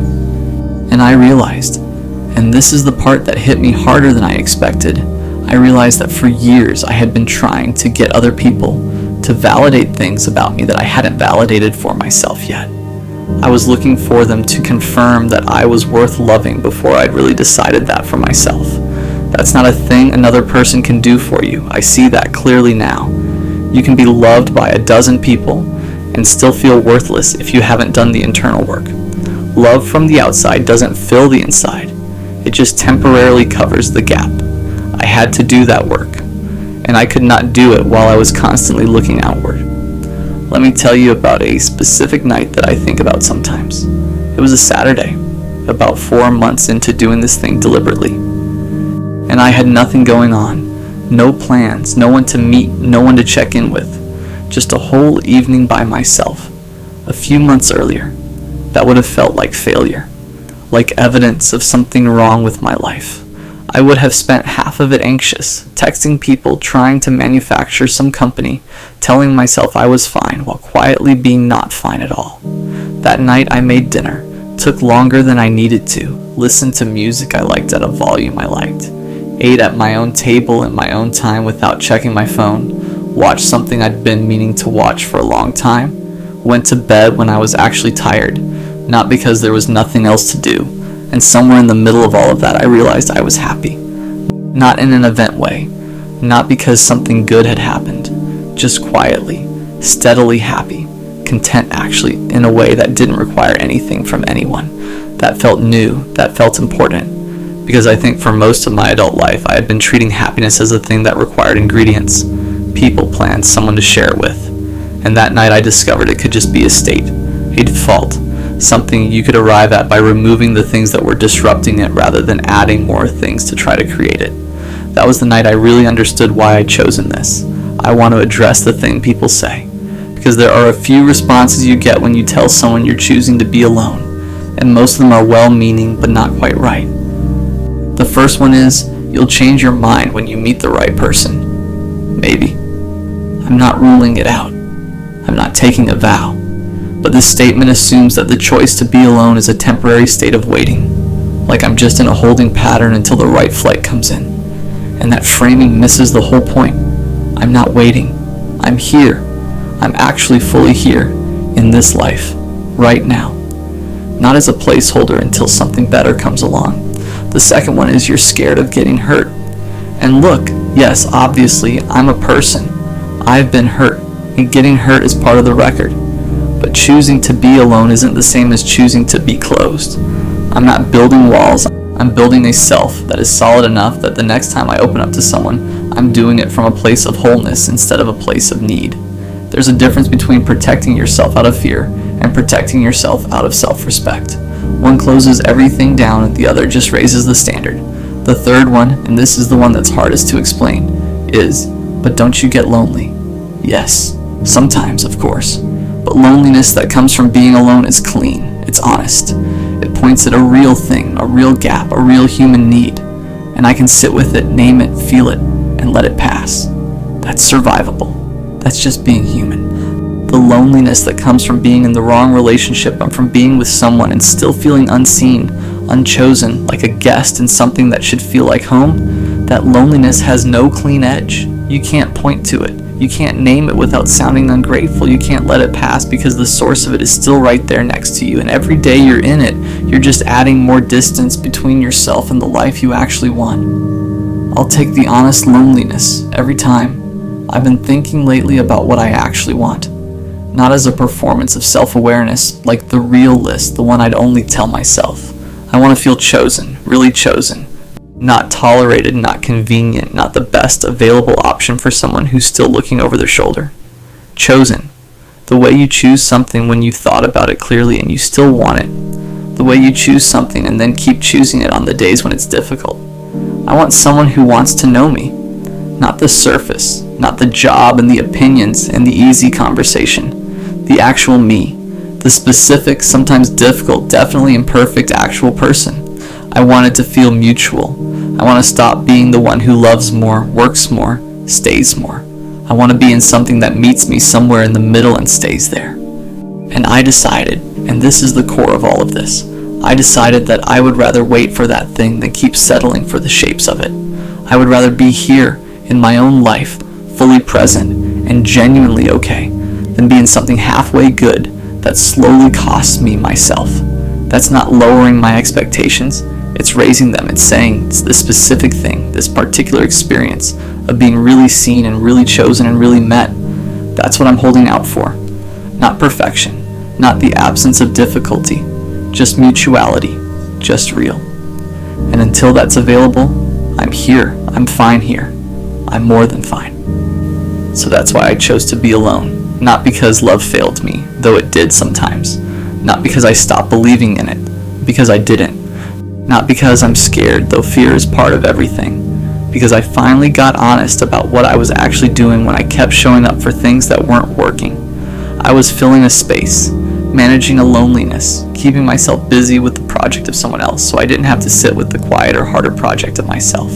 And the quieter, harder project turned out to be the important one. I know who I am now in a way I didn't before.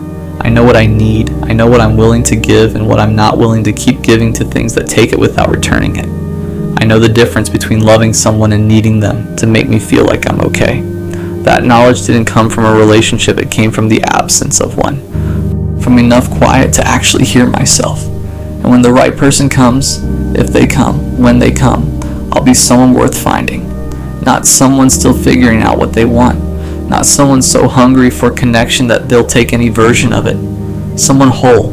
Someone who wants it but doesn't need it to survive. Someone who chose themselves first and is now maybe ready to choose someone else. That's the version of this I want. That's what I've been building toward. And it started with choosing to be alone. Will I ever be loved? There's a question some people carry around that they never really say out loud. It doesn't come up in conversations. It's not something you ask your friends. And it's definitely not something you post online. But it sits quietly in the back of your mind. The question is simple. Will I ever be loved? Not liked. Not tolerated. Not someone people talk to when they're bored. Loved. The kind of love where someone chooses you. The kind where they stay. Because if you're being honest with yourself, you've probably watched it happen for everyone else. You see couples walking together, friends getting engaged, people talking about their person like they're the most natural thing in the world. And part of you is happy for them. But another part of you can't help wondering, why has that never happened to me? You've tried before. You've talked to people. You've opened up. You've let yourself believe that maybe this time it could be different. And for a moment, it always feels promising. They laugh at your jokes. They text you first. They tell you they enjoy talking to you. And you start to think maybe this is finally it. Maybe this is the person who's going to stay. But then something always changes. The messages get shorter. The effort starts fading. The energy you once felt from them slowly disappears. Till one day you realize something that hurts more than anything. You cared way more than they did. And after that happens enough times, you stop asking what went wrong with the relationship. You start asking what's wrong with you. You look in the mirror and start picking yourself apart. Maybe I'm not attractive enough. Maybe I'm too quiet. Maybe I'm too emotional. Maybe I'm just not the type of person someone chooses. And the worst part about that feeling is that nobody around you sees it. To everyone else, you seem normal. You go to work. You talk to people. You laugh when you're supposed to. But inside, there's this quiet loneliness that never really leaves. Because wanting to be loved isn't some dramatic fantasy. It's one of the most human things there is. To have someone who looks at you and thinks, I want this person in my life. Not temporarily, not when it's convenient, but for real. And when you've spent years feeling like that hasn't happened for you yet, that's when the doubt starts creeping in. You start wondering if maybe some people are just meant to watch love happen for everyone else and never experience it themselves. After a while, the question doesn't just stay in the back of your mind. It starts showing up everywhere. You'll be scrolling through your phone and see someone you went to school with, posting pictures with their partner, smiling, laughing, looking like they found something real. And you pause for a second, not because you're jealous in a hateful way, but because you can't help thinking, how did they figure it out? How did they find someone who chose them? Because from where you're standing, it almost feels like everyone else received instructions for love that you never got. Some people fall into relationships so easily, they meet someone, they click, and suddenly they're building a life together. Meanwhile, you're still sitting there wondering why every connection you try seems to fade before it ever becomes something real. You replay old conversations in your head, Moments where you thought things were going well. The way they used to respond quickly. The way they seemed interested in you. The way they said things that made you believe they actually cared. And then you remember the shift. That slow change where their energy started pulling away. The delayed replies, the canceled plans. The feeling that you were the only one trying to keep things alive. Until eventually, you stopped hearing from them altogether. And what hurts the most about those moments isn't just losing the person. It's realizing how easily they walked away. Like the connection that meant so much to you, it didn't really mean that much to them. That's the part that sticks with you. Because after enough of those experiences, something inside you starts changing. You become more cautious. You hesitate before getting excited about someone new. You stop letting yourself believe things too quickly. Not because you don't want love, but because disappointment starts feeling predictable. And eventually you find yourself doing something you never used to do before. You start preparing for people to leave. Even when someone new enters your life and things feel good, there's this quiet voice in the back of your mind saying, don't get too attached. It probably won't last. So instead of enjoying the moment, you hold part of yourself back. You protect your feelings. You stay guarded.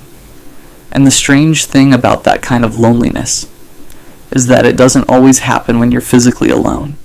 You can be surrounded by people, talking, laughing, living your life. But deep down, there's still this quiet uncertainty.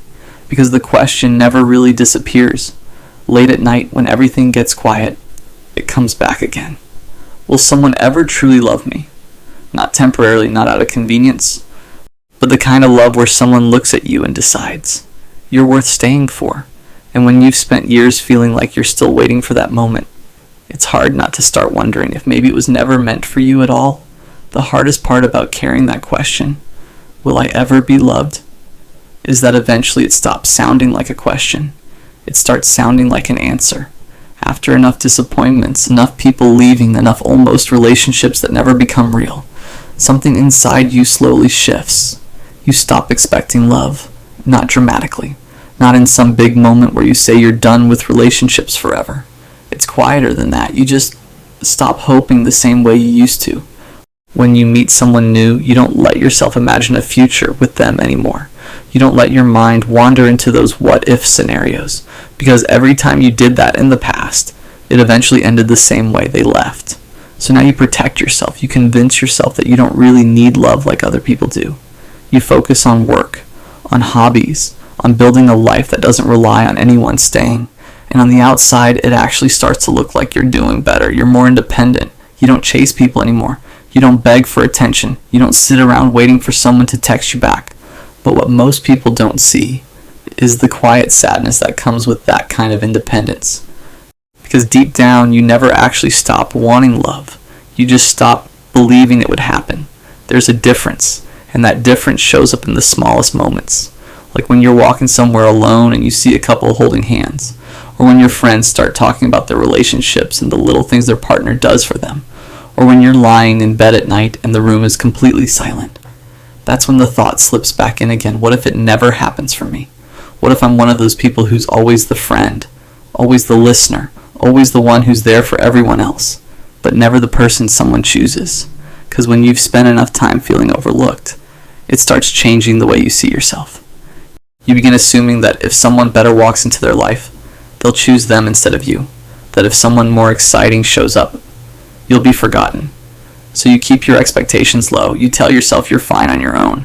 But the truth is, there's still a small part of you that wonders what it would feel like to have someone who doesn't hesitate, someone who doesn't disappear when things get complicated, someone who looks at you and doesn't need time to decide.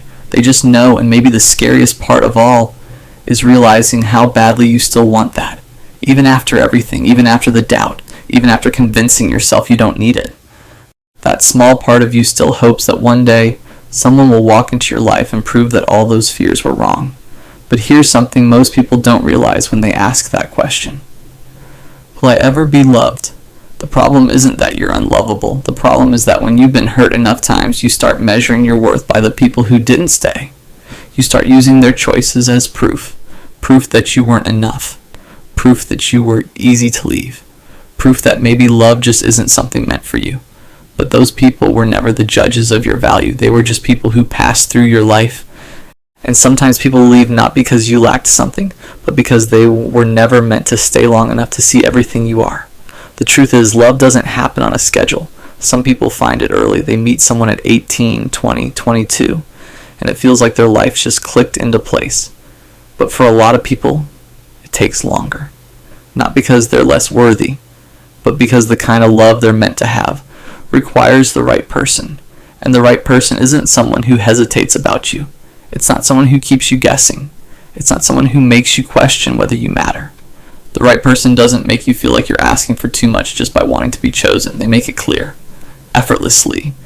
And when that kind of love finally shows up, it doesn't feel like chasing. It doesn't feel like proving yourself. It doesn't feel like begging someone to stay. It feels calm, like something that was always supposed to happen just at the right time. So if you've been sitting with that question for a long time, if you've spent nights wondering whether anyone will ever truly choose you, here's the truth you need to hear. The fact that the wrong people left your life doesn't mean the right person never will enter it. It just means your story hasn't reached that chapter yet. And one day, when someone finally walks into your life and stays without hesitation, you'll realize something that used to be impossible to believe. You were never unlovable. You were just waiting for someone who could actually see you. There's a version of you that exists only in your head. It's the version that said the wrong thing in that conversation 3 years ago and is still replaying it. The version that's already prepared a full emotional response to a fight that hasn't happened yet. The version that read one slightly short text message and spent 45 minutes building a case for why everything is falling apart. That version of you is exhausting, and it never sleeps. And if you're being honest, it runs a lot more of your life than you'd like to admit. I've been thinking about this for a while, not in a clinical way.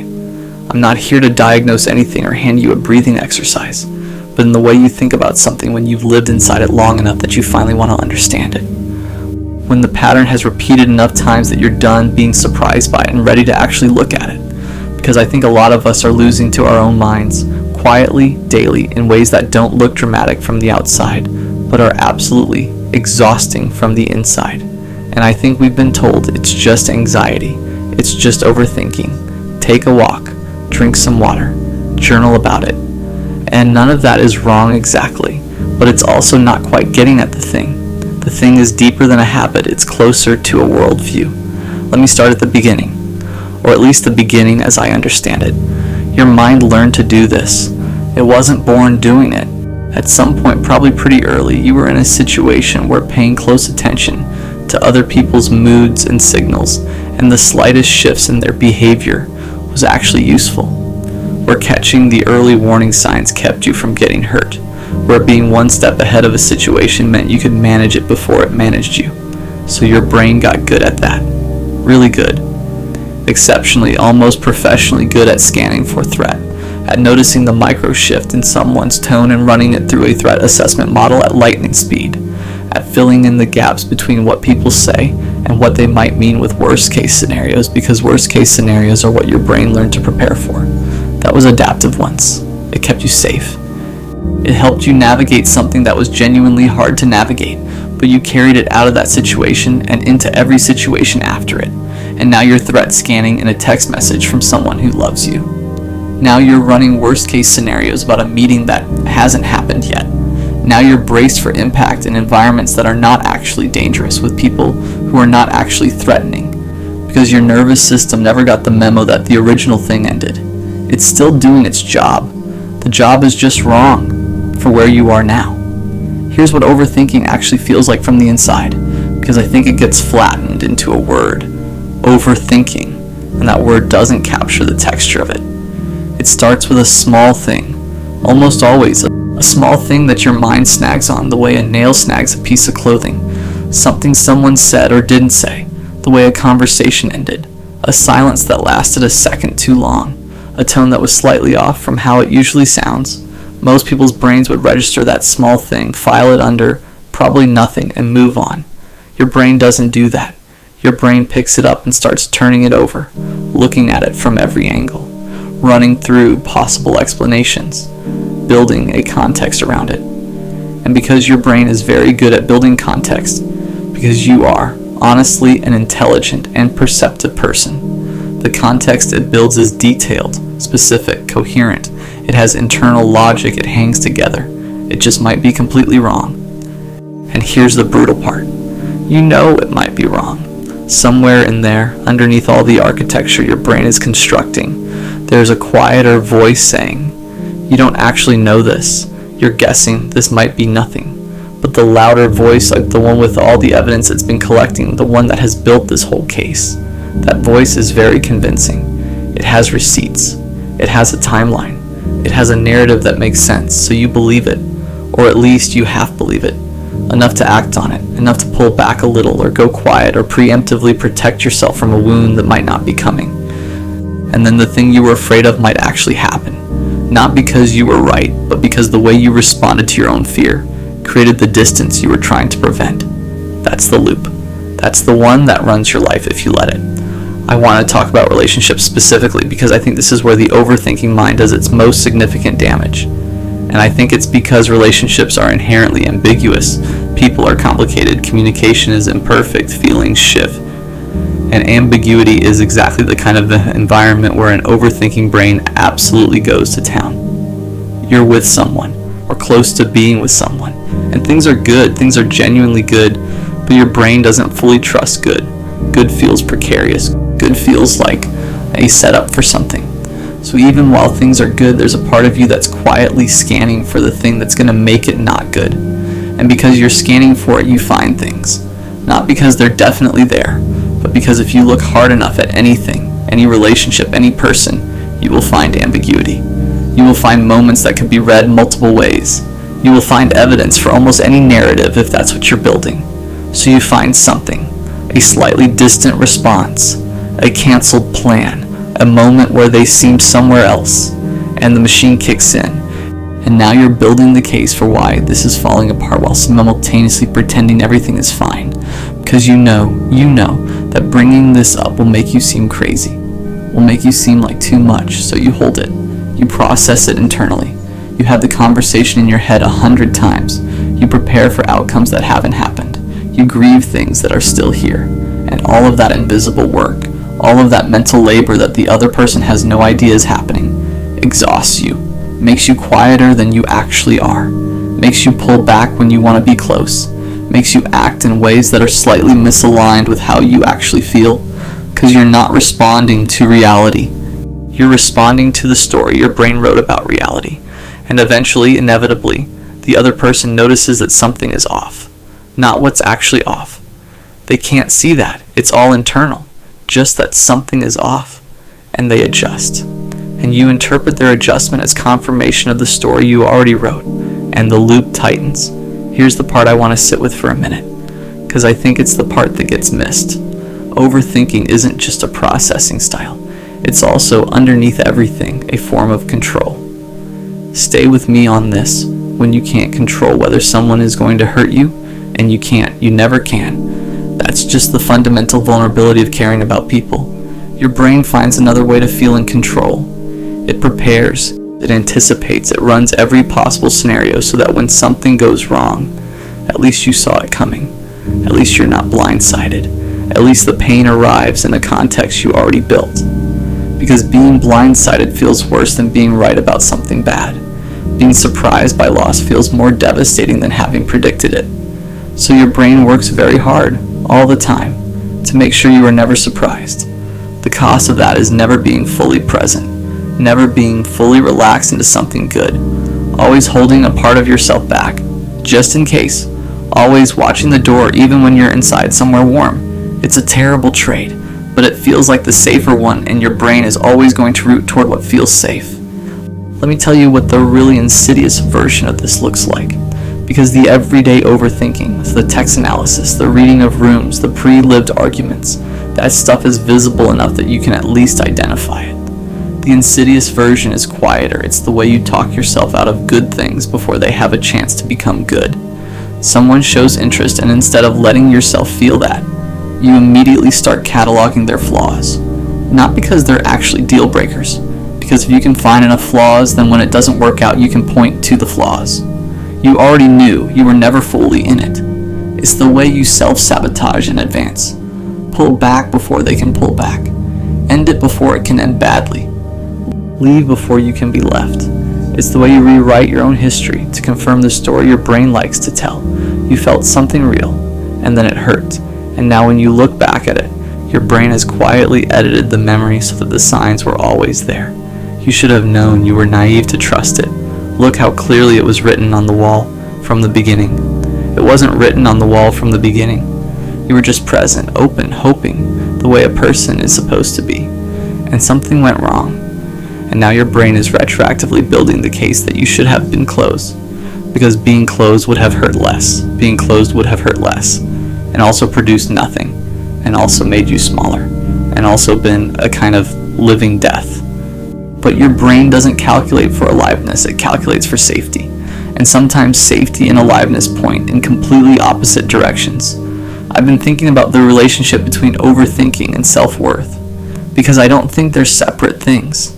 I think a lot of people who overthink, not all, but a lot, do it because somewhere underneath the mental noise, there is a quiet belief that they are more likely to be rejected than not. That if someone really knew them, they'd leave.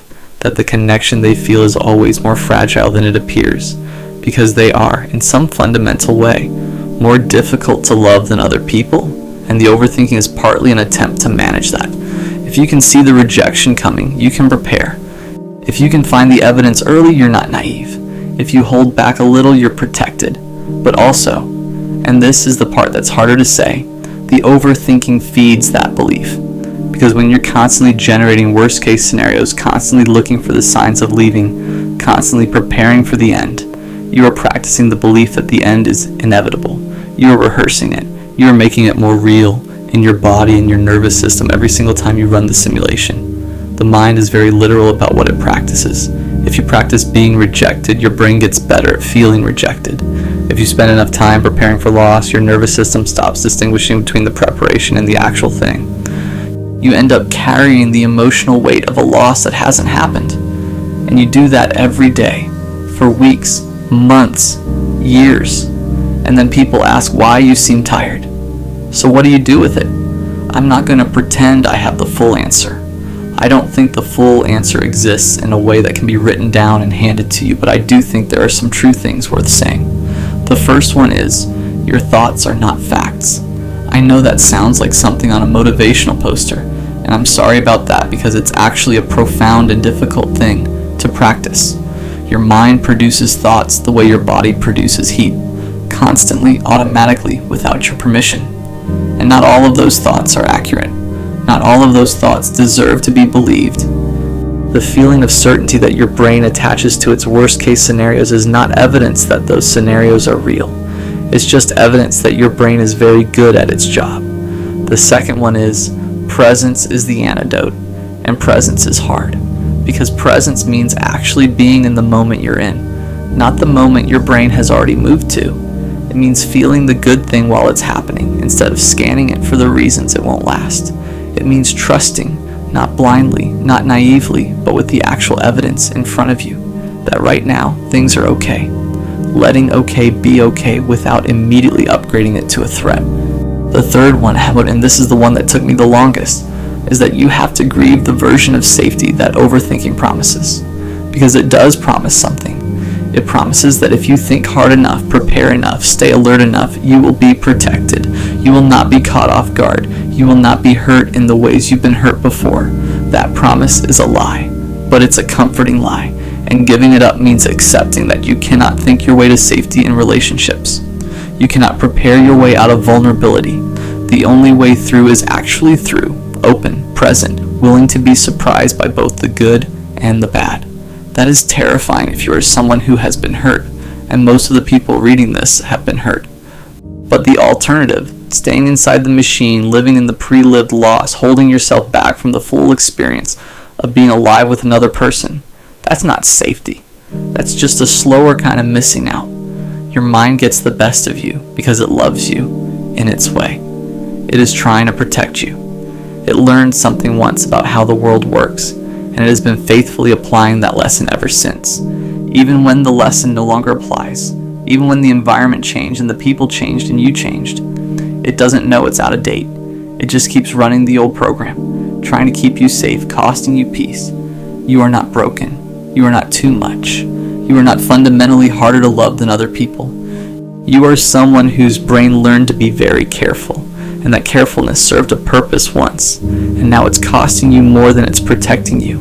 And the work, the long, uncomfortable, ongoing, nonlinear work, is teaching it that it's okay to put the armor down. Not all the way, not all at once, just enough to let something real get in, just enough to be here, actually here, in the life you're living instead of the one your mind keeps rehearsing.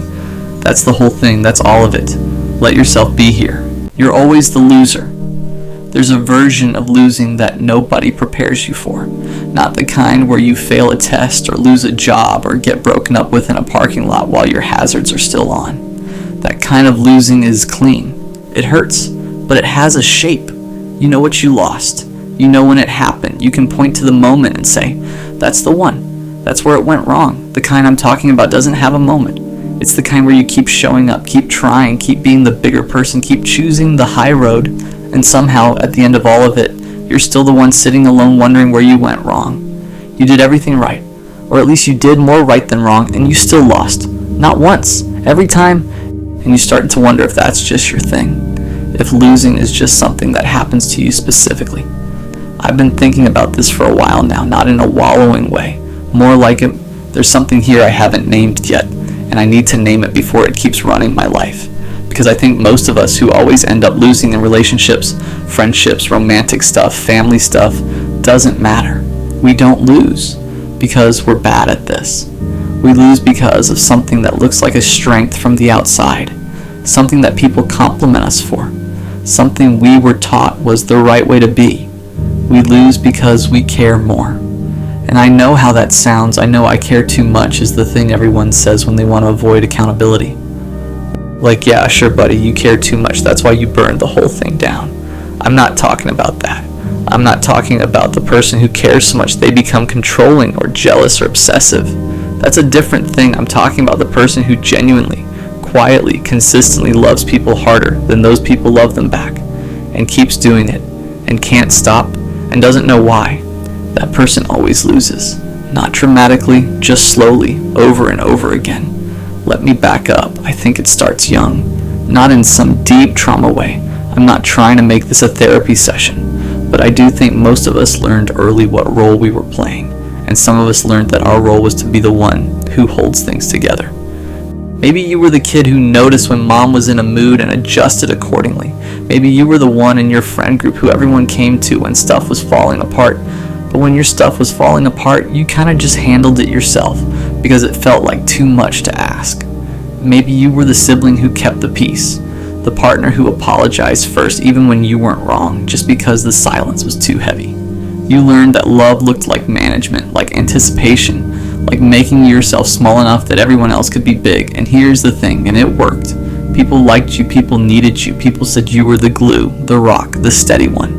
Nobody asked if the glue was tired, so you kept going. You got good at it, really good. You got so good at reading rooms and adjusting and being whatever the situation needed that you kind of forgot to figure out what you needed. Or maybe you knew somewhere, but asking for it felt like breaking a rule you didn't write, but somehow agreed to. And that pattern, that beautiful, exhausting, self-erasing pattern, follows you into every relationship you ever have. Here's how it plays out in practice. You meet someone, it could be a friend, could be someone you're falling for, doesn't matter. You connect, it feels real. And from the jump, you're in it, you're present, you remember the details, you follow up on the thing they mentioned 2 weeks ago, you show up when you said you would, you notice when something's off and you say something. They like this about you. They tell you. You're different, they say. You actually listen, you actually care, and you feel it. That warmth of being seen, of being valued, of finally being in something that feels like it matches what you've been putting out for years. Except, slowly, quietly, you start to notice the math doesn't add up. You text first most of the time. You're the one who makes the plan. When something good happens to you, you tell them, and they respond warmly but briefly and then pivot to themselves. And when something good happens to them, you ask follow-up questions. You want to know everything. You're genuinely excited for them. They don't do that for you. Not in the same way, and you tell yourself it's fine. People show love differently. You can't expect everyone to be exactly like you. That would be unfair. That would be projecting. So you keep going.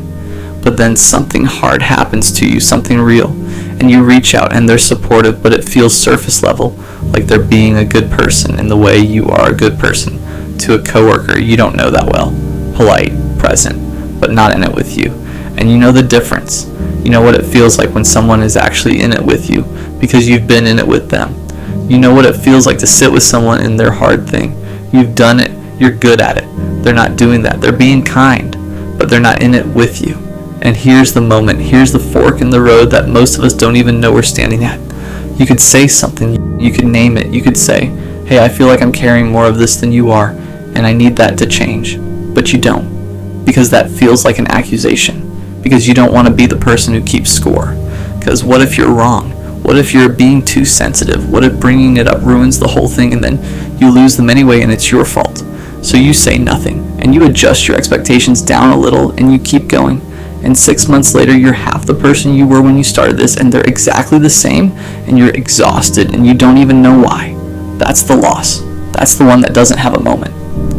I want to talk about the hope problem, because I think hope is actually the engine of all of this. Not hope in the inspirational poster sense. I mean hope in the very specific, very quiet sense of, I think if I keep being this way, eventually it'll come back to me. You believe somewhere underneath everything that love is a long game, that consistency gets rewarded, that if you keep showing up and being real and caring deeply enough, one day the person on the other end of it will match you, will finally see what you've been putting out and rise to meet it. And sometimes that happens. Sometimes people do wake up. Sometimes the thing you've been patient for actually blooms, but a lot of the time, and I think most of us know this but don't want to say it, a lot of the time, the hope is just delay. It's a way of not having to grieve something that's clearly already gone. Because as long as you're hoping, you don't have to admit that the version of this you wanted was never actually available. That's brutal to accept. That someone you love genuinely, deeply, for real, that someone might just not be built to love you back the way you need. Not because they're bad, not because you did anything wrong, just because they're different. They're wired different. They're at a different place. They need different things. You can love someone and still be wrong for each other. You can care about someone and still be the wrong shape for the hole they're trying to fill. That is a complete sentence. That is the whole truth. There's no fix at the end of it. And when you're the person who loves more, when you're always the one who's more in it, more invested, more hopeful, that truth hits different. Because it means all that extra love you were putting out wasn't the solution. It was just yours. It lived in you. It didn't change anything. That's the part that makes you feel like a loser. But here's where I want to sit for a second, because I've been turning this over for a while, and I think there's something we get wrong about what losing actually means. We treat losing like it's about outcome. You win if the relationship lasts. You lose if it ends. You win if they choose you. You lose if they don't. You win if you stop caring first. You lose if you still care when they've already moved on. By that math, yeah. If you're the one who cares more, you lose every time. You will always be the last one in and the last one out and the one who misses it the longest. But I'm not sure that's actually losing. I think what we call losing in love is often just feeling more. And feeling more is not the same as being worth less. It is not a character flaw. It is not a weakness. It is actually one of the rarest things a person can have. Most people spend their whole lives looking for someone who will love them with real depth, real presence, someone who actually listens, who actually shows up, who actually stays. And you who always ends up on the losing side of this, you are that person. You are the thing other people are searching for. The problem isn't that you care too much. The problem is that you keep handing that to people who can't hold it. And I know that sounds like I'm just reframing the same loss as a gift, which is a little bit of a cope. I'm not going to pretend otherwise. You can call it beautiful all you want, but it still hurts to be in a mostly empty thing when you wanted something full. But I do think there's a real difference between I keep losing because something is wrong with me, and I keep losing because I keep choosing people who can't match what I'm bringing. One of those is a sentence about your worth. The other is a sentence about your pattern. And patterns can change. Worth can't, because it was never the issue. Let me talk about the aftermath for a second, because I think that's where the real damage lives. When you've been the one who cared more enough times, something shifts in you. You start to get suspicious of your own feelings. You fall for someone and there's this voice in the back of your head, quiet but consistent, that says, I don't. You know how this goes. You know where you end up. So you hedge. You hold back a little. You don't text as much as you want to. You don't say the thing you're feeling right away. You play it cooler than you are because you've learned somewhere in your body that the full version of you is too much. And then, and this is the part that's really something, you end up in relationships where you're actually not fully present, where you're performing a version of yourself that's been dialed back. And those relationships don't work either because you're not actually in them. And you lose those too. So now you're losing when you care too much and losing when you try to care less. There's no version of this that's working, and the voice in the back of your head gets louder. See? You told you. You're just bad at this. You always lose, but you're not bad at it. You're just protecting yourself with a tool that's hurting you. The hedging, the holding back, the performance of indifference, that's not protection. That's just a different kind of losing. Slower, quieter, but still losing. Because you end up alone anyway. Except this time you're also not yourself. I think the thing that actually needs to change, team, and I'm saying this as much to myself as anyone, is not the caring. Don't stop caring. Please don't let the world do that to you. The thing that needs to change is the selection, where you're putting it. Because if you're honest, really honest, you probably knew early. You probably saw the signs, the texts, that were always a little shorter than yours, the way they talked about their ex with a little too much energy, going either direction. The way they went quiet when you needed them to go loud. The way the effort was always a little asymmetrical. You saw it, and you talked yourself out of it. Because they had so many other good things, and who are you to expect everything? And maybe you're asking for too much, and maybe you just need to give it time. Time doesn't fix asymmetry. Time just shows you what was always true. You have to get better at believing people when they show you who they are early. Not cynically, not with your walls up from the jump, but with your eyes open. With the part of you that actually knows what it needs allowed to speak, without being immediately overruled by the part of you that just wants it to work. The right person is not going to require you to shrink yourself to make the relationship function. The right person is not going to make you wonder consistently where you stand. The right person is not going to be a project you're optimistic about. They're going to be someone who makes the asymmetry hard to find because they're actually trying. That person exists. I genuinely believe that. And I think the reason a lot of us haven't found them yet is not because we're unlovable or broken or too much. It's because we keep confusing potential with reality. We keep loving the idea of someone at the expense of the truth of them. So here's where I land on this. You're always the loser. Yeah, in a specific, limited, outcome-based reading of the word. Sure, you care more, you hurt more, you stay longer, you miss it harder when it's gone. But you're not losing at the thing that actually matters. You're not losing your capacity to feel. You're not losing your ability to be present for someone. You're not losing your willingness to be vulnerable even after it's burned you, even though it probably should have made you colder by now, but it didn't. That's not a bug. That is, genuinely, without irony, the whole thing. That's the part of a person that makes love feel like love instead of just convenience. You've been calling it a weakness your whole life because it's kept costing you. But it was never the problem. It was always the best thing about you. The world just kept putting it in front of the wrong people. That's a solvable thing. It's a slow, uncomfortable, sometimes heartbreaking thing to solve. But it's solvable. You're not cursed. You're not broken. You're not destined to always be on the losing side of this. You just need to stop handing your rarest quality to people who don't know what to do with it and start giving it to someone who already knows what they have. You know what hurts the most? It's not being rejected, it's realizing the person you care about never felt the same way to begin with. Not in the way you did, not in the way you hoped they did. And the worst part is, you didn't realize it right away. Because at first everything felt real. The conversations felt natural, the laughs felt genuine, the late night talks felt personal. There were moments where it seemed like something deeper was building between you. Little moments that made you believe this could actually turn into something. And when you start believing that, your heart slowly gets involved. Not all at once, but piece by piece. You start paying more attention to them. You notice the way their voice changes when they're excited. The way they talk about the things they care about. The way their mood shifts when something's bothering them. You start remembering small details about them without even trying. Things they mentioned once in passing. Their favorite music, their favorite food, the stories about their past, and without realizing it, they begin taking up more space in your mind. You think about them when something funny happens. You think about them when you hear a song they would like. You think about them when something reminds you of a conversation you once had.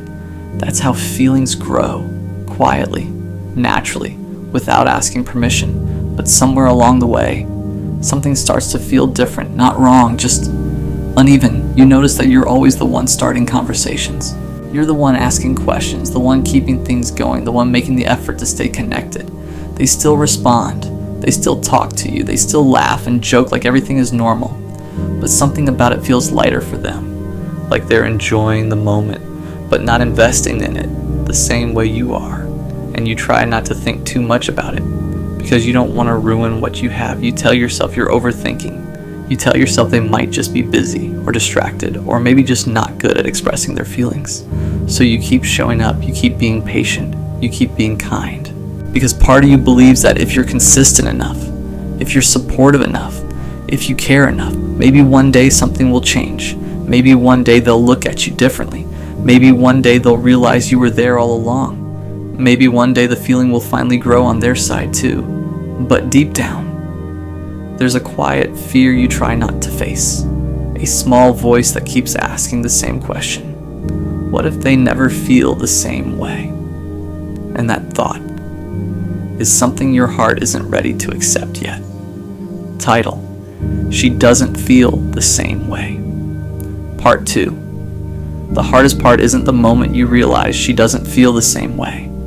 It's everything that happens before that moment. The waiting, the hoping, the convincing yourself that maybe you just need to give it more time. Because feelings don't always grow instantly, right? Sometimes people just need space. Sometimes they need to see your consistency. Sometimes they need to realize what's right in front of them. At least that's what you keep telling yourself. So you keep showing up. You keep answering her messages. You keep making time for her even when your day is busy. You listen when she talks about her problems. You support her when she's stressed. You try to be the person she can always rely on, the person who understands her, the person who stays. And slowly, you start building this idea in your head, not just about who she is, but about who the two of you could be together. You imagine simple things, conversations that haven't happened yet, moments that might happen someday, little scenarios where everything finally clicks into place. And those thoughts feel good. They make the waiting feel worth it. They make the uncertainty easier to ignore. Because as long as there's still a possibility, you don't have to let go of the hope. But reality has a quiet way of revealing itself. Not all at once. Not with some dramatic moment. Just small things that slowly start adding up. Like the way she talks about someone else, not realizing how it lands when she says it. Or how she mentions a guy she finds attractive. Like it's just normal conversation. Like it wouldn't affect you. Or the way she disappears for hours, sometimes days, then comes back like nothing happened. And you're just happy she replied at all. Even if the message is short, even if the effort feels minimal, you start noticing the imbalance. But you don't want to believe it means something. Because admitting the truth would mean facing a reality you've been avoiding. That maybe you care more than she ever will. That maybe you've been building something in your mind that she never intended to build with you. And the worst part is, she didn't lie to you. She didn't promise anything. She didn't say the words that would make you believe she felt the same way. You just filled in the silence yourself. You interpreted the kindness as something deeper, the attention as something meaningful. The connection is something mutual, but kindness isn't always love. Attention isn't always interest, and connection doesn't always mean someone sees you the way you see them. And slowly, the truth starts getting harder to ignore, not because she suddenly tells you, but because her actions begin saying something your heart can't keep pretending not to hear. She doesn't feel the same way, and the longer you hold on to hope, the heavier that realization becomes. At some point, the truth stops whispering, and it starts becoming impossible to ignore. Not because she finally sits you down and says the words. Most of the time that conversation never even happens. The truth shows up in quieter ways than that. It shows up in patterns, in effort, in the way someone chooses to show up in your life, or the way they don't. You start noticing things you used to overlook. How you're always the one starting the conversation. How if you stop texting first, the silence stretches longer than you expected. Hours, sometimes days, and eventually you break. You send the message anyway, because pretending you don't care feels harder than admitting that you do. You start noticing the energy difference too. How excited you are when she replies, and how normal it seems for her, like your presence in her life is something she can take or leave, not something she's worried about losing. That realization hurts in a very specific way, because you're not asking for everything. You're not asking for grand gestures or dramatic confessions. You're just asking for something simple, to feel chosen. But when someone truly wants you, you don't have to beg for that feeling. You don't have to analyze every message. You don't have to question whether you matter. It becomes obvious. And that's when the realization finally hits you. Not all at once, but slowly, like a weight settling on your chest. She doesn't feel the same way. Not in the way you hoped. Not in the way you needed. Maybe she likes you. Maybe she enjoys talking to you. Maybe she appreciates having you around. But there's a difference between appreciating someone and wanting to build something with them. And you start asking yourself questions you were too afraid to ask before. Was I just convenient? Was I just someone who was always there when she needed attention? Was I just filling space in her life while she waited for someone else? Those thoughts sting. But the deeper pain isn't even about her, it's about what you did to yourself while hoping things would change. How long you ignored your own feelings. How long you accepted less than you deserved. How long you told yourself to be patient, when patience wasn't the solution. Because love doesn't grow out of one person trying harder. Love doesn't appear just because you stayed long enough. Love isn't something you can earn by proving your loyalty and realizing that forces you to face a difficult truth. You can't make someone feel something they don't, no matter how good you are to them, no matter how much you care, no matter how much you wish it were different. And once that truth settles in, you're left with a choice, one that hurts either way. Keep holding on to someone who never chose you, or finally let go, even though part of you still wishes she would. Because the hardest thing about loving someone who doesn't feel the same way isn't losing them, it's accepting that you were never really theirs to begin with. At first, letting go doesn't feel like strength, it feels like defeat, like you're walking away from something that could have worked. If only things were slightly different. If only she saw you the way you saw her. If only she realized how much you cared. If only timing was better. If only you had said the right thing at the right moment. Your mind keeps replaying those what ifs over and over again, because your heart would rather believe in a small chance than accept a painful truth. But eventually something starts to shift inside you.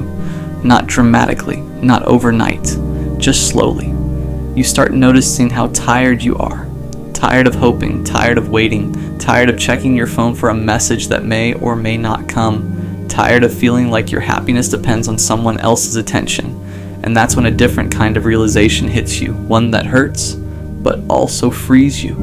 You didn't lose her because you never had her. What you lost was the version of her you created in your mind, the version that loved you back, the version that chose you, the version that saw your worth the same way you saw hers. But that version never actually existed. It was just hope, and hope can be beautiful, but when it's built on the wrong person, it slowly becomes something painful.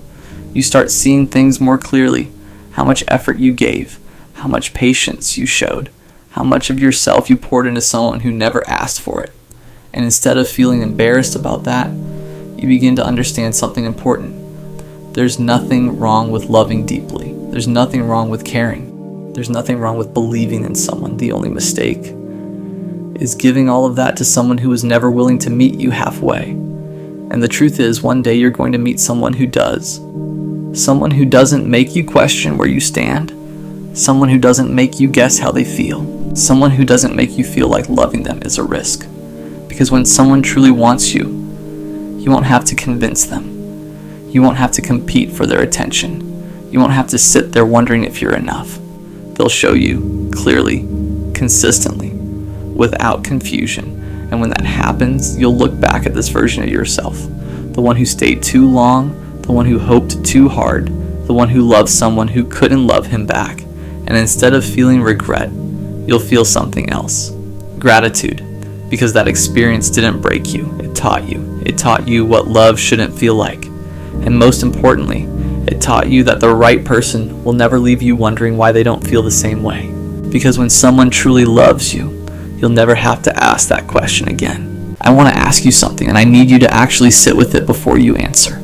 Not the surface answer. Not the answer you give when someone asks how things are going, and you say, "Good, yeah, we're good," because it's easier than explaining the thing you can't fully explain yet. Not the answer that protects them. Not the answer that protects you from having to admit something uncomfortable. The real one. Do they deserve you? And I already know what some of you are doing right now. You're softening it. You're reframing it. You're saying, well, it's not about deserving. Relationships aren't a transaction. Nobody's keeping score. And that's true technically. Love isn't a ledger. I'm not asking you to add up points. But I think we use that logic, the "it's not about deserving" logic, to avoid asking a question that would give us an answer we're not ready for. We call it maturity. We call it seeing the full picture. We call it not being naive about how love works. Sometimes it's just avoidance with better vocabulary. So I'm asking again, slower this time. Do they deserve you? Let me tell you what I think deserving actually looks like in practice. Because I don't think it's about being perfect. I don't think it's about never messing up or never going through something that makes you hard to be around for a while. Everyone goes through something. Everyone has seasons where they're not their best self. That's not what I'm asking about. I'm asking about the baseline, the default, the way they treat you when nothing is wrong, when there's no crisis, when it's just a regular Tuesday, and you're both just existing in each other's orbit. Do they pay attention to you? Not in a surveillance way, in a you matter to me way. Do they notice when you're off before you have to say you're off? Do they ask follow-up questions about the things you mentioned last week, or does everything you say kind of evaporate the moment the conversation ends? Do they show up not just for the big stuff like the emergencies, the celebrations, the things where showing up is easy because the stakes are obvious? The small stuff, the random Tuesday stuff, the I was thinking about you for no reason and wanted you to know stuff. Do they make you feel like being with you is something they actively want or something they're passively okay with? There's a difference. And you know the difference. You feel it every time they reach for you versus every time you're the one reaching. Here's the thing I keep coming back to. Most of us who end up in the wrong relationships, but in relationships where the love is real, but the care is uneven, where the connection is genuine, but the effort is lopsided. We don't end up there because we're stupid.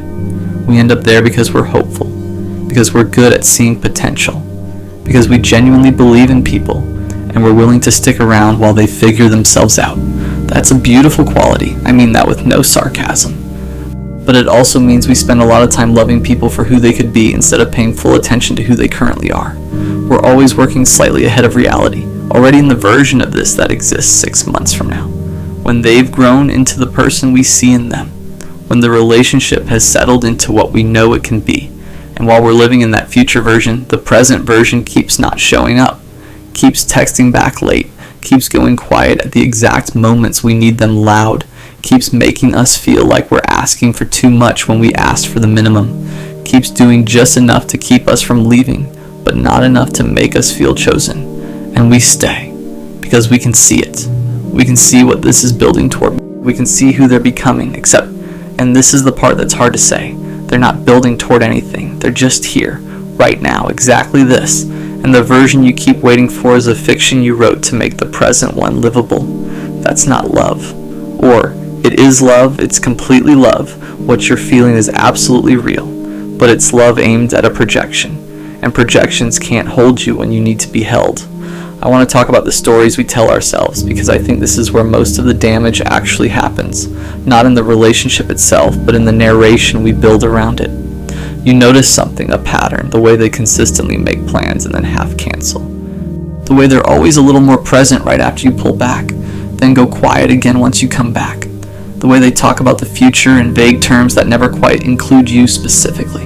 The way you always feel a little bit like you're auditioning. You notice it, and then immediately, without even thinking about it, you explain it. They're just going through something right now.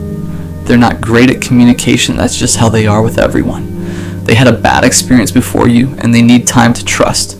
They're stressed, they're distracted, they're working on it. And look, some of those things might be true. People do go through things. People are sometimes bad at communication. People do carry wounds from before you that take time to work through. But here's the question you're not asking. Why is it always your job to account for all of that? Why are you the one doing the interpretive work? Why are you the one translating their behavior into the most generous possible version so that you can keep feeling okay about being here? Why are you working so hard to make their absence make sense while they're not working at all to show up?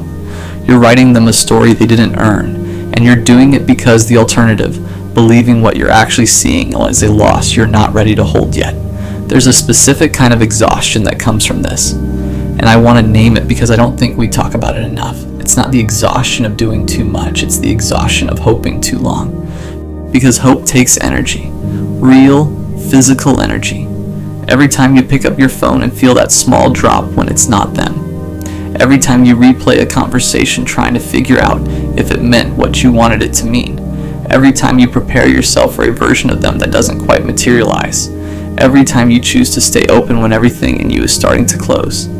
That's work. Invisible, unacknowledged, completely unsustainable work. And the worst part is you can't really explain it to anyone. Because from the outside, everything looks fine. You're together. You're okay. Nothing catastrophic has happened. There's nothing to point to. It's just this quiet, constant, low-grade drain. Like a light you left on in a room you're not using. It doesn't seem like much, but eventually it runs something down. I want to be honest about something that I think gets glossed over in conversations like this. Sometimes the person doesn't deserve you not because they're a bad person, but because they're a good person who is not built for what you need. And that is somehow harder. Way harder. Because if they were awful, you could leave and feel justified. If they were unkind or cruel or checked out completely, the decision would make sense to everyone, including you. But they're not awful. They're actually pretty good. They care about you in their way. They have real qualities that you love. They've been there for you in real moments. The history is real. The warmth is real. They're just not enough. For you, specifically. For the way you love and the way you need to be loved. And that's a loss that doesn't fit neatly into any category. You can't be angry about it. You can't even fully grieve it because nothing technically died. It just quietly wasn't what you needed. And the longer you stay, the more you reshape yourself to fit into something that was never quite your size. Deserving isn't only about behavior. It's about fit. It's about whether this person, as they actually are right now, is capable of giving you what you actually need. Not theoretically, not eventually. Now. And if the honest answer is no, even if you love them, even if they love you, even if it's real, that no matters. Let me ask you something else. When you imagine your life 5 years from now, the version you actually want, not the version you've been negotiating yourself down to, are they in it? Not as a project, not as someone you're still patiently developing, as a person, as who they are right now exactly as they are, flaws and growth edge and current limitations and all. Do you want that, or do you want the idea of them completed? Because there's a version of staying that is really just an extended negotiation with reality, where you're not in the relationship you have, and that you're in the relationship you're waiting for. And that waiting can go on for a long time if you let it. Long enough that you forget you were waiting. Long enough that it starts to feel like this is just what love is.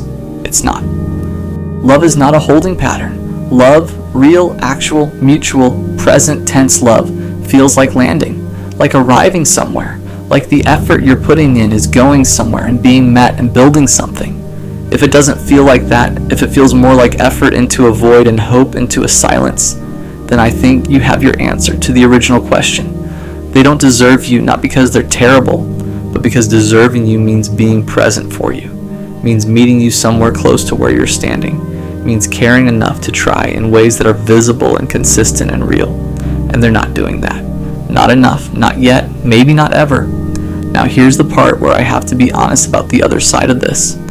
Because this isn't a clean story with a clean villain. Sometimes, not always, but sometimes, the reason we end up with people who don't quite show up for us is because we make it too easy for them not to.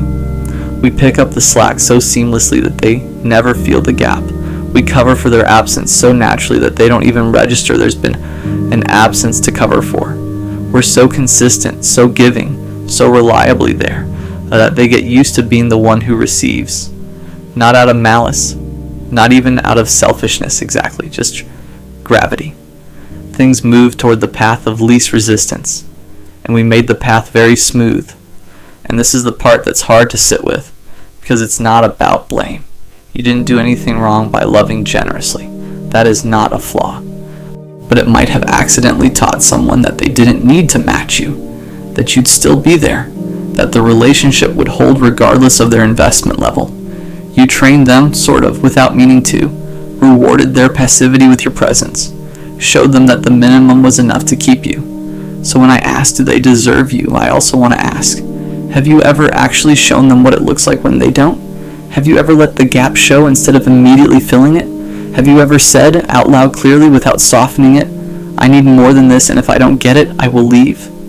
Not as a threat, as a truth, as information, because some people don't know what they have until they're actually close to losing it. Not in a game-playing way, for real. Sometimes love needs to feel the gravity of its own loss before it learns to hold on. You've been doing all the holding. You haven't let them feel what it would mean to let go. Some people step up when that becomes real, some people don't. But either way, you need to find out, because the alternative is spending the rest of this relationship being the only one who's truly in it. And you deserve better than a love that only stays because you never gave it a reason to try. I keep thinking about this image, someone standing at a door knocking. Not desperately, not frantically, just steadily, patiently, because they genuinely believe that eventually the door will open. And the door opens sometimes, just enough light comes through that it feels like it's working, that the knocking is doing something, that they'll be let all the way in soon. And they keep knocking. I think a lot of us are that person. We've been knocking for so long that we've forgotten what we're actually asking for. We've gotten so used to the half-open door that we've stopped imagining what a fully open one would feel like. But you weren't meant to live in a doorway. You were meant to be let in. And somewhere out there, I believe this, I really do, somewhere there is a door that opens when it hears you coming, before you even knock. A person who doesn't need you to convince them, who doesn't require you to earn your place, who sees you clearly and wants exactly that. That person won't make you wonder. They won't make you wait. They won't make you build a story around their absence to make it survivable. They'll just be there, steadily, visibly, consistently there. I want to say one more thing before we get to the end of this, and it's the part I think people need to hear the most, even though it's the part most people are least ready for. You are allowed to leave something that isn't working, even if it isn't catastrophic. I think we've collectively decided that you need a really good reason to end something.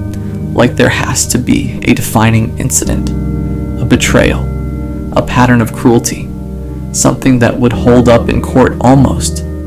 Something you could explain to anyone and have them nod and say, yeah, that makes sense. I get why you left. And if you don't have that, if it's just a slow drain, just a quiet mismatch, just the feeling of being slightly smaller than yourself for a very long time, then leaving feels selfish, dramatic, like you're giving up on something you should have stayed for. That is not true. Feeling consistently unseen by someone who claims to love you is a reason.